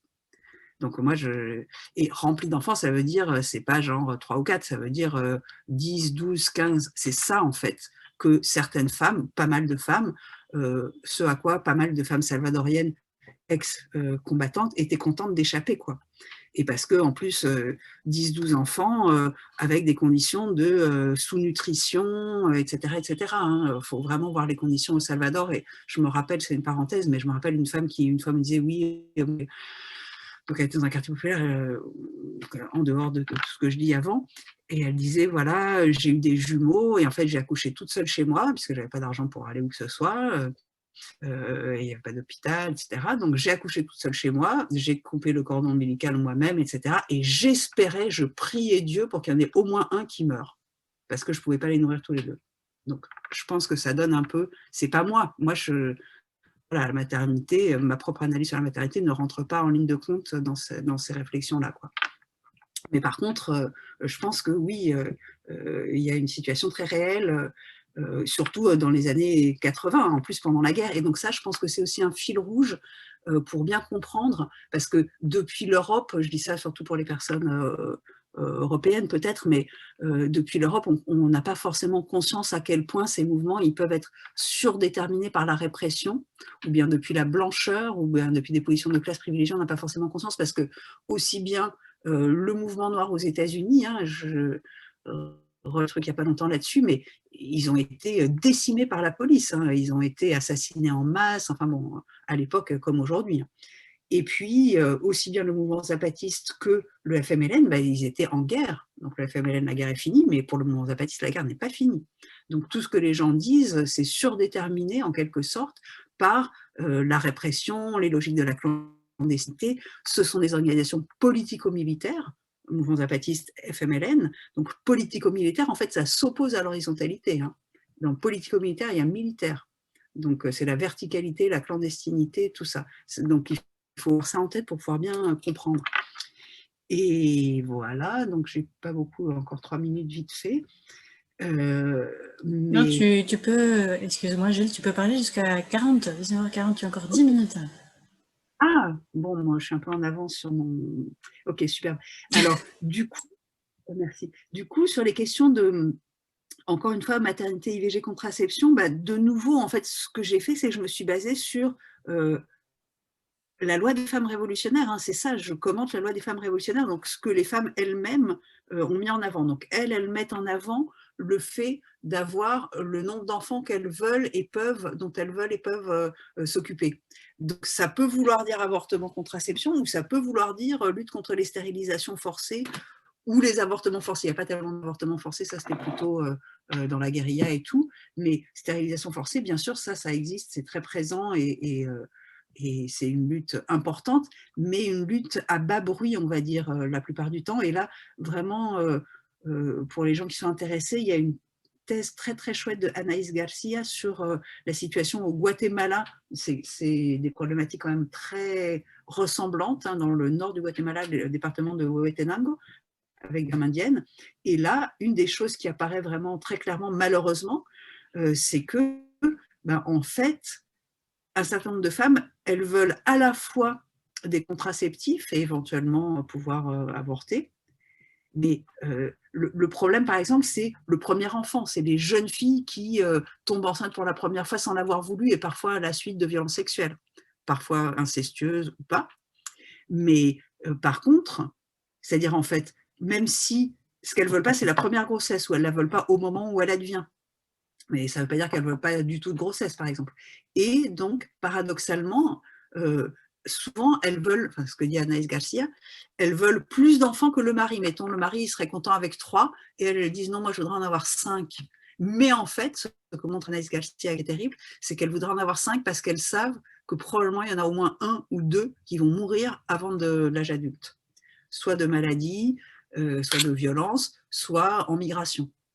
Et ces enfants, elles comptent beaucoup sur eux ou sur elles pour assurer leur vieux jour. Ce n'est pas bien sûr la seule raison pour laquelle elles veulent des enfants, mais c'est un élément très important en l'absence de politique de santé publique et de retraite et de tous ces trucs-là.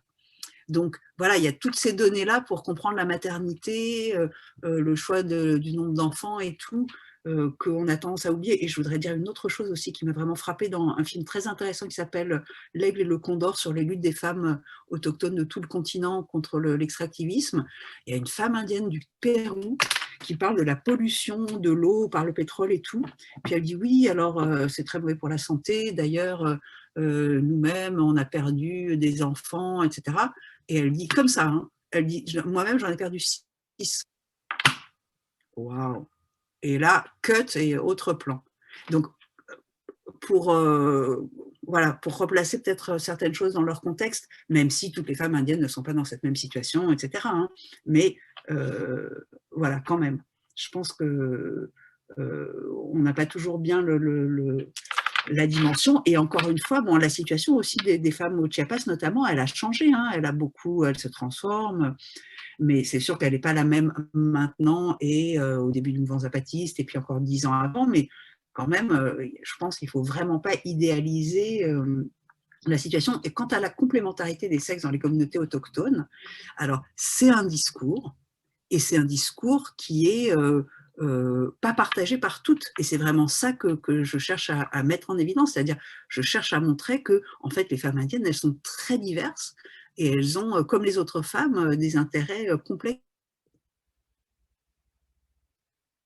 Et nous aussi, les hommes et les femmes sont complémentaires.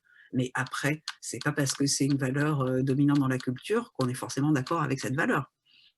La complémentarité homme-femme, c'est un discours hyper classique de société patriarcale. Il y a plusieurs manières, par ailleurs, de comprendre cette idée de complémentarité. Et ça ne veut pas forcément dire que c'est toujours patriarcal, mais bon, quand même, je pense qu'il faut vraiment discuter. Je pense que l'anthropologie et la sociologie, on doit essayer de, à la fois, rendre compte de ce que les gens disent et en même temps du caractère relatif et situé de ce que les gens disent, y compris nous-mêmes. Hein. Donc voilà, donc cette histoire, justement, c'est un enjeu très important, la question de la complémentarité, oui, non, donc c'est l'hétérosexualité aussi, et l'authenticité, précisément, ça fait partie de ce discours de l'authenticité qui est justement une des difficultés de la défense des luttes antiracistes et de la défense de l'identité. C'est comment, notamment quand on est racisé, on peut revendiquer des cultures et des identités avec plaisir, etc.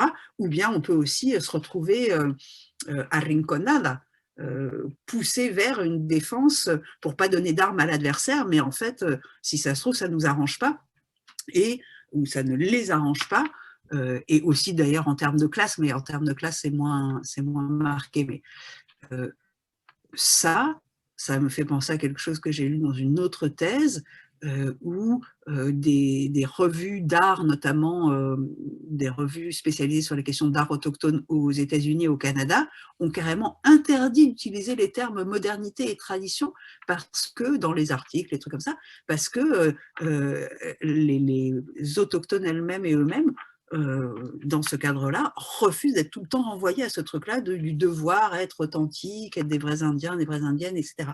Donc ça, je pense que c'est important à prendre en compte. Et dernière chose là-dessus, c'est justement dans le débat des féministes décoloniales et des lesbiennes décoloniales, il y a cette question, il y en a qui disent oui, avant la colonisation c'était super, et d'autres qui disent non, avant la colonisation c'était compliqué, etc., etc. Et en fait, avant la colonisation, ça a duré très longtemps, donc il y a beaucoup de périodes historiques différentes, puis il y a beaucoup de groupes différents justement. Et comme on le sait, les populations autochtones, de même que les populations noires, elles ne sont pas du tout homogènes en fait. Donc il y avait des cultures certainement beaucoup plus égalitaires sur le plan des sexes, d'autres moins, des cultures avec des différences de classe très marquées, classe au sens, c'est un peu plaqué, mais bon, d'autres beaucoup plus égalitaires. Donc c'est compliqué de dire, d'affirmer une seule chose, et les femmes autochtones ou indiennes elles-mêmes, elles sont en débat sur ces questions. Je pense que ça, c'est surtout ça la chose à retenir. Voilà. Donc, oui, sur les questions, alors pardon, parce qu'il y a tellement de choses à dire, mais sur les questions territoire-terre, territoire-corps, là je vous renvoie à ce qu'a écrit, Lorena a écrit, dit, etc. Par exemple, Lorena Cabnal, d'autres. Et quand même sur la question du territoire, il y a des travaux très intéressants de la femme autochtone guatémaltèque Gladys Tzul, que je cite dans le chapitre. Hein. C'est vraiment elle sur la question des 48 communautés de Totonicapán au Guatemala. Voilà, c'est vraiment un des points de départ possibles d'une réflexion sur les questions du genre et de la terre. C'est très compliqué. Il y a aussi les femmes autochtones québécoises, notamment la FAC, la Fédération des femmes autochtones du Québec, qui a des choses très intéressantes là-dessus, qu'on peut lire en français. Et bon, c'est un thème complexe, hein, mais une des choses, justement, un des pièges, c'est comment un certain féminisme et surtout un certain discours étatique peuvent avoir tendance à dire, notamment aux femmes indiennes, ou argumenter à propos des femmes indiennes, que ce serait bien de libérer les femmes indiennes pour que, et notamment à travers le fait qu'elles aient un accès individuel à la terre, et donc d'une certaine manière, c'est pas faux, parce qu'il y en a qui revendiquent un accès à la terre, bien sûr. Mais le problème, c'est que ce soit un accès individuel, puisque, et c'est là, c'est une contradiction entre les luttes de sexe et les luttes de race, en quelque sorte, hein, que j'essaye de mettre en lumière, même si c'est compliqué. En tant que femme, elles auraient peut-être tout à fait intérêt à avoir accès à la terre en propre, mais en tant qu'indienne, le fait de parcelliser les terres, c'est la mort des cultures indiennes. Et justement, elles réfléchissent à partir de cette contradiction que le gouvernement, par exemple, ou les ONG exploitent à fond, quoi. Donc voilà, je n'ai pas du tout de réponse, mais la question se pose, je pense, de manière très forte, quoi. Du coup, je sais pas quoi dire d'autre. Enfin, il y a beaucoup de questions, mais comme Ophélie, je me permets de te tutoyer, c'est toi qui as posé le plus de questions, donc j'ai plus répondu. Les autres, c'était plus peut-être des remarques. Est-ce que tu veux que je te pose une nouvelle round de questions et comme ça, après, tu pourras enchaîner peut-être avec les autres questions qui ont déjà été posées. Très bien. Du coup, je vais lire aussi les commentaires que j'ai reçus. Donc, merci pour cette conférence. Quelles autrices, notamment du mouvement féministe autonome et du zapatisme, nous conseille-t-elle? Et de tous ces mouvements qu'elle a étudiés, y a-t-il des liens à faire avec l'écoféminisme? Alors, je ne réponds pas tout de suite, hein, on est d'accord. Oui, c'est 3 questions, donc si tu veux, je les finis et comme tu préfères. Vas-y. Du coup, je continue. Ok. Donc, un deuxième commentaire. Un grand merci pour cette présentation et ce travail qui met l'accent sur l'intelligence des luttes. Je me demande pourquoi l'hétérosexualité, pointée par le combat irrivaire collectif comme un axe oppressif et un terrain de lutte en soi, disparaît aussi souvent dans la trilogie SRC. Donc, Sex Race Class, je suppose. Vous avez rappelé son importance pour le CRC, mais ensuite, cette question a disparu de la présentation, il me semble. Ou alors, est-ce compris comme une sous-catégorie de l'oppression de sexe? Et merci pour cette présentation. Et ensuite, j'ai une troisième, si tu veux. Avant tout, merci à vous pour l'organisation de cet espace de présentation et de discussion, ainsi qu'à la participation de Jules Falquet et des discussions. Je reviens sur un point qui m'a particulièrement interpellée, l'échelle de groupe dans la création du discours de lutte, et plus précisément, comment s'organise la création d'une identité de groupe au-delà des identités individuelles afin de créer un discours construit proposant la convergence de lutte. Je remercie donc Jules Falquet pour ce travail de déconstruction où elle contextualise avec précision son propos. Voilà, c'était une remarque pour une question. Donc ça, c'était le dernier round de questions et du coup, tu peux prendre le temps jusqu'à 19h55 pour répondre à tout cet ensemble de questions. Ok. Je te laisse la parole. Merci. Sur la bibliographie, là, franchement, je vous renvoie à la bibliographie du livre. Je ne vais pas citer tous les noms et tout ça, mais alors par rapport à l'écoféminisme plus particulièrement, même si elle ne se revendique pas textuellement de l'écoféminisme, hein, parce que c'est un concept peut-être, je ne sais pas s'il est pertinent partout et tout, mais bon, voilà. Lorena Cabnal, donc qui est féministe communautaire de Amis Massar au Ghana, serait une de celles qui a développé, donc avec son groupe, le slogan défense simultanée du territoire terre et du territoire corps, à la même époque, mais sans lien direct, avec Julieta Paredes de Bolivie. Après, Julieta Paredes, je ne connais pas de texte où elle parle spécialement de l'environnement et tout. Il y en a peut-être, mais je ne sais pas ce que je connais. Donc voilà. Et par contre, Lorena Cabnal, qui a été très impliquée dans les luttes de défense donc, du territoire terre, dans la communauté Xinca, elle a plus de choses là-dessus et en français, je lui ai fait un entretien qu'on trouve dans les cahiers du genre éventuellement. Et puis après, il y a beaucoup de luttes contre le racisme environnemental, donc de lutte afro et de lutte indienne contre le racisme environnemental, mais c'est pas écoféministe, enfin, ça rentre pas exactement dans la rubrique écoféministe, même si elle peut être féministe par ailleurs, mais disons la manière de le penser, et notamment donc au Brésil, il y a un site notamment qu'on doit pouvoir trouver facilement sur racisme environnemental, et il y a beaucoup de choses.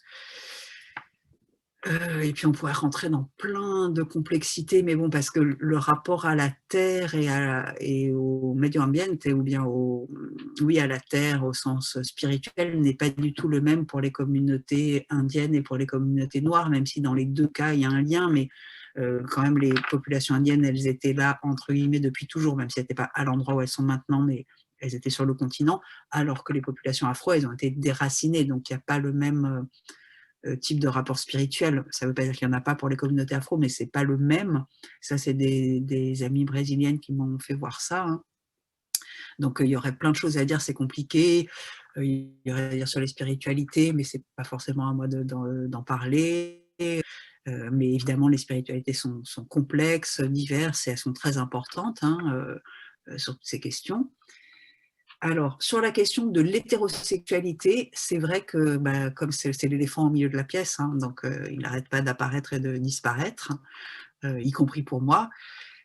Mais pour moi, ce n'est pas une sous-catégorie des rapports sociaux de sexe, c'est la clé de voûte. Mais je comprends que c'est ça, j'imagine que c'est ça que voulait dire la personne qui pose la question. En tout cas, personnellement, je pense que c'est plus productif de ne pas penser séparément hétérosexualité et rapports sociaux de sexe. Pour moi, c'est vraiment, et je m'appuie notamment sur Wittig pour penser ça, hein, c'est vraiment le fond des rapports sociaux de sexe, c'est l'hétérosexualité. Pas comme pratique sexuelle, bien évidemment, idéologie de la différence, la naturalité de la différence sexuelle, qui pour nous n'existe pas en tant que telle. De la même manière que la différence, il n'y a pas de différence naturelle de sexe, l'idéologie. Et donc, pour le sexe, elle s'appelle, de mon point de vue, hétérosexualité. Ou pensée straight, qui est peut-être plus juste et plus clair que hétérosexualité. Voilà. Mais donc, évidemment, l'hétérosexualité est complètement centrale. Et puis, l'importance des groupes, ça, je pense que c'est vraiment quelque chose que, en tant que féministe hein, et que militante de manière générale, que je vois bien, c'est-à-dire évidemment qu'on ne pense pas toute seule, on pense à travers des actions et à travers des actions qui sont collectives, parce qu'une action individuelle est toujours possible, mais elle va en général, elle va beaucoup moins loin et puis elle est beaucoup plus difficile. C'est plus difficile de porter les trucs toute seule que de les porter collectivement, quoi. Alors ça me fait penser à quelque chose quand même, je voulais réagir un tout petit peu à ce que disait Evelyne, qui est que en fait, sur la question de l'institutionnalisation, en vérité, alors évidemment que la fac c'est un lieu de pouvoir et surtout au fur et à mesure c'est en train de le devenir de plus en plus, et la fac néolibérale, là je fais le lien avec un peu ce qu'on disait au tout début, hein, mais en réalité, moi concrètement, à un moment donné, j'ai choisi professionnellement de m'orienter vers l'université parce que c'était quand même quelque chose de public, et quelque chose qui avait un potentiel critique, même si ça aussi c'est un appareil idéologique d'État, hein, bien évidemment en même temps, mais quand même il y a une tradition critique ou des petites ouvertures critiques, et je sais que ce n'est pas le seul endroit de la critique, hein, et que cette critique est limitée, etc. Mais voilà, moi, professionnellement, je me suis orientée vers l'université parce que sinon c'était le privé ou les ONG. Et franchement, je ne me voyais pas du tout coopérante d'une ONG. Je le dis simple et llanamente, non ? Justement, du fait de la critique que je partage vraiment fort des féministes autonomes, quoi. Voilà, donc déjà dans les années 80, 90, et à plus forte raison aujourd'hui. Et une autre chose, c'est que l'ONGisation quand même aussi insistait sur le fait, parce que à la fois l'Amérique latine et les Caraïbes sont très révélatrices et pionnières, mais en même temps, je ne veux pas dire que c'est le seul endroit où les choses existent, et surtout, je ne veux pas dire que c'est le seul endroit où il y a des problèmes.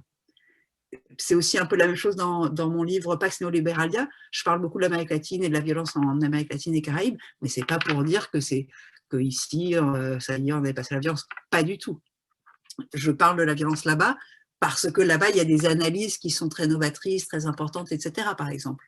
Et je parle de l'institutionnalisation là-bas pour la même raison. Voilà. Mais en France et en Europe, là, tous les trucs de l'Europe, par exemple, c'est vraiment, même si nous, on n'a pas exactement cette histoire de coopération au développement, mais les politiques européennes, c'est une espèce de coopération au développement pour l'Europe, quoi.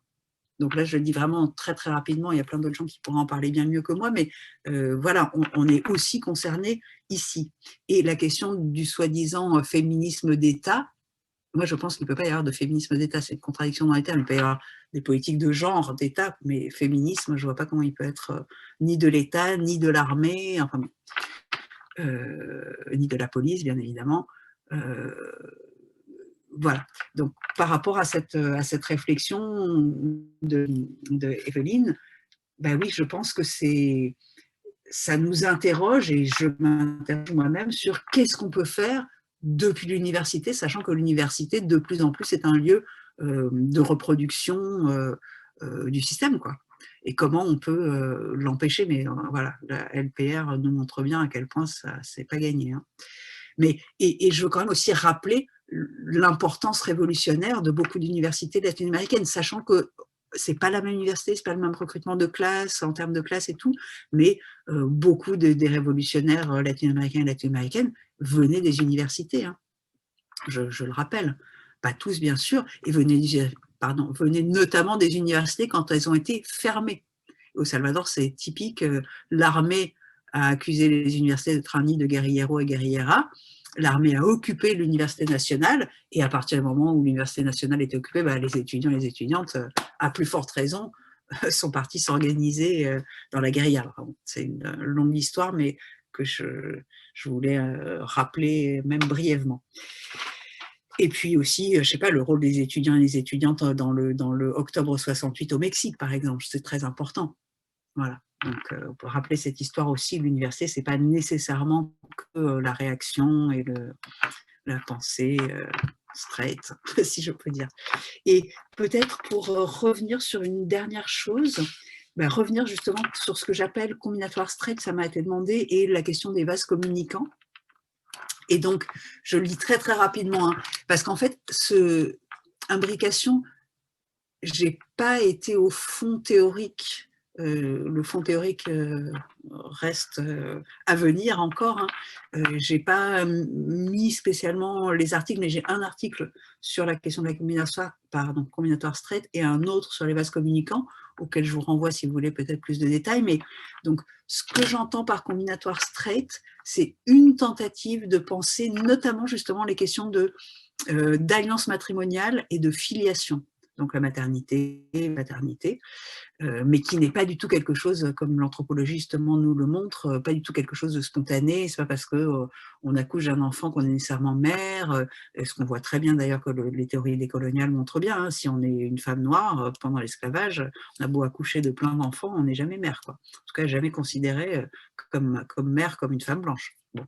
Donc, l'histoire de la combinatoire straight, je veux dire par là, et je veux remettre l'hétérosexualité dans la discussion, j'entends par là l'ensemble des institutions et des règles qui régissent justement l'union matrimoniale selon les logiques de sexe, de race et de classe. Donc la logique de sexe, c'est l'hétérosexualité, mais il y a aussi l'endogamie ou l'exogamie de race et de classe. Et en fait, c'est combiné parce que autant il est normal que les femmes, elles se marient au-dessus de leur classe et au-dessus de leur race. Hein. Les femmes, elles sont incitées à choisir des hommes plus blancs et de classe supérieure. Les hommes sont incités à choisir différemment, et puis à coucher avec sans se marier, ou bien à se marier avec sans nécessairement avoir de rapport sexuel. Disons pour les hommes, l'endogamie et l'hyper ou c'est quoi le contraire de l'hypergamie, rappelez-moi, l'hypogamie, c'est-à-dire le fait de s'unir au-dessous de sa classe et de sa race ne se présente pas du tout de la même manière pour les femmes et pour les hommes. Bref, donc la combinatoire straight réfléchie, voudrait permettre de penser ça, et puis quelles sont les stratégies que les gens déploient là-dedans, et la production d'enfants, pareil. C'est pas juste une personne blanche couche avec une autre personne blanche et ça produit des enfants blancs, c'est pas comme ça.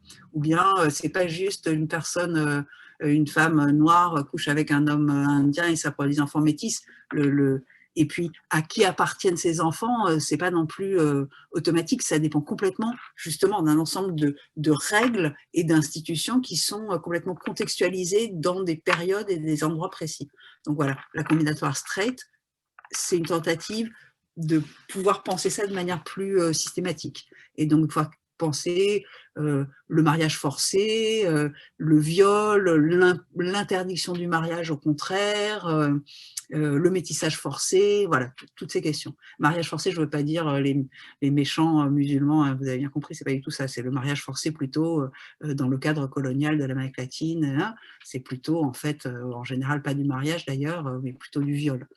Mais n'empêche, l'imposition de la maternité à des femmes, ou l'imposition de la grossesse à des femmes. Ok, des femmes racisées. Et puis, les vases communicants, donc ça, c'est une autre approche, c'est un autre niveau de l'imbrication, parce que l'imbrication, on peut la penser au niveau des individus, on peut la penser aujourd'hui, on peut la penser dans le passé, on peut la penser à un instant T ou bien dans sa dynamique. Donc, les vases communicants, c'est plutôt au niveau macro et au niveau structurel, une tentative de penser les liens entre ce que moi je conçois comme les rapports d'exploitation, parce que c'est Marx et le marxisme, disons, c'est des rapports de classe organisés autour du rapport d'exploitation, et puis les rapports de sexe et de race qu'avec Colette Guillaumin, je pense comme des rapports d'appropriation, donc différents, semblables entre eux, avec plein de différences bien sûr, mais avec une espèce de matrice commune de l'appropriation et communément différente de l'exploitation. Exploitation, salaire, plus-value, force de travail, etc. Appropriation physique du corps tout entier et historiquement préalable au rapport d'exploitation. Et donc, j'essaye de penser, à travers la proposition des vases communicants, j'essaye de penser comment, à un moment donné, dans une société donnée, on peut imposer des tâches à des groupes sociaux plutôt dans le cadre de l'appropriation ou plutôt dans le cadre de l'exploitation. Et comment on peut faire peser plutôt, si on est dans l'appropriation, on peut plutôt faire peser les choses sur les racisés en général, femmes et hommes et autres, ou bien sur les femmes en général, racisées ou pas, et de différentes classes sociales. Un exemple, ça peut être, je dis un exemple un peu trivial, mais justement, ça peut être la production d'enfants, ou bien l'allaitement, ou bien le soin aux enfants. On peut le confier aux épouses, on peut le confier, donc là, dans les rapports plutôt de sexe, on peut le confier aux esclaves, et là, plutôt dans les rapports de race, on peut le confier aux nourrices. Alors, les nourrices, elles peuvent être racisées ou dans une position de classe différente. On peut le confier à des aides maternelles. Là, c'est plus dans le salarial. Les aides maternelles, ça peut être des hommes ou des femmes. Enfin, donc, comment ça s'organise? Et comment, dans les luttes, encore une fois, en tirant un rapport social, généralement, et ben, du coup, ça prend sur un autre rapport social. Et donc, l'exemple vraiment aussi assez classique, c'est on nous vante une certaine égalité des sexes maintenant, mais qui en fait concerne surtout des femmes nationales plutôt blanches et plutôt de classe moyenne et supérieure. Cette égalité des sexes qui est acquise, entre guillemets, pas acquise, mais qui est proposée à travers le fait de faire travailler des migrants et des migrantes pour le travail de reproduction, dans la mesure où l'État est exonéré des services publics. Les services publics sont rabougris, démantelés, etc.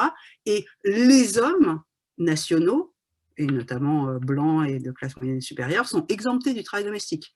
Donc, pour mettre les femmes au travail salarié, pour mettre les femmes blanches nationales de classe moyenne et supérieure au travail salarié, et ben, du coup, on fait porter le chapeau, entre guillemets, de ce travail de reproduction davantage sur des personnes racisées, femmes et hommes.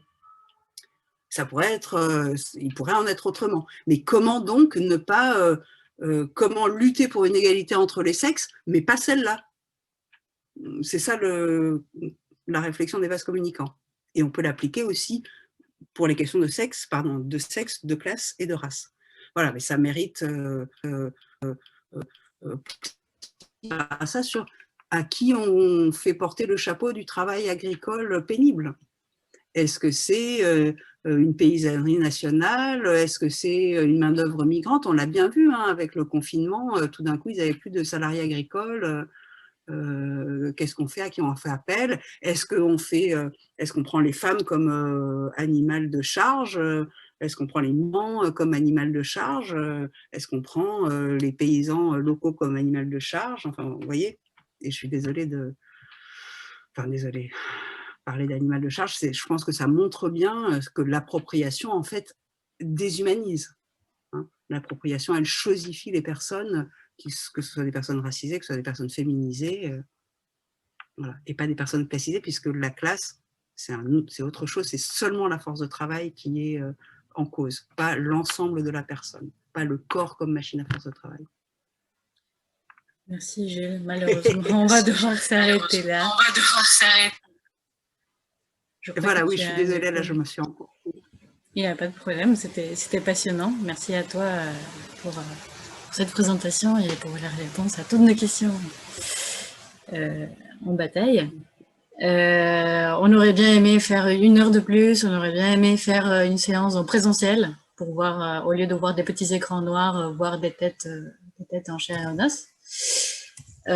Donc, je te remercie encore. Je remercie à toutes les personnes qui ont été jusque-là. Malheureusement, on n'a pas pu faire le Facebook Live, donc on va mettre cet enregistrement dès que possible sur la page d'Hypothèse et sur notre Facebook. Et pour finir avec cette séance, je vous invite donc à la prochaine, qui a lieu la semaine prochaine, le 18 janvier, qui sera dédiée aux histoires afro-caribéennes, migration et réformes disciplinaires du 19e au 20e siècle. Donc voilà encore notre passionnante séance lundi prochain, à laquelle vous pourrez assister. Et comme il est 20h pile, et nous allons vraiment finir à l'heure, donc je vous remercie encore et je vous souhaite une bonne semaine et un bon mois de lutte après avoir lu Imbrication. Merci. Au revoir à tout le monde. Au revoir. À la prochaine. À la prochaine. Au revoir, merci. Merci beaucoup, Jules. Merci beaucoup, Merci beaucoup. Merci beaucoup. Au revoir. Toutes les Ciao. participants. Hasta luego. Ciao. Salut.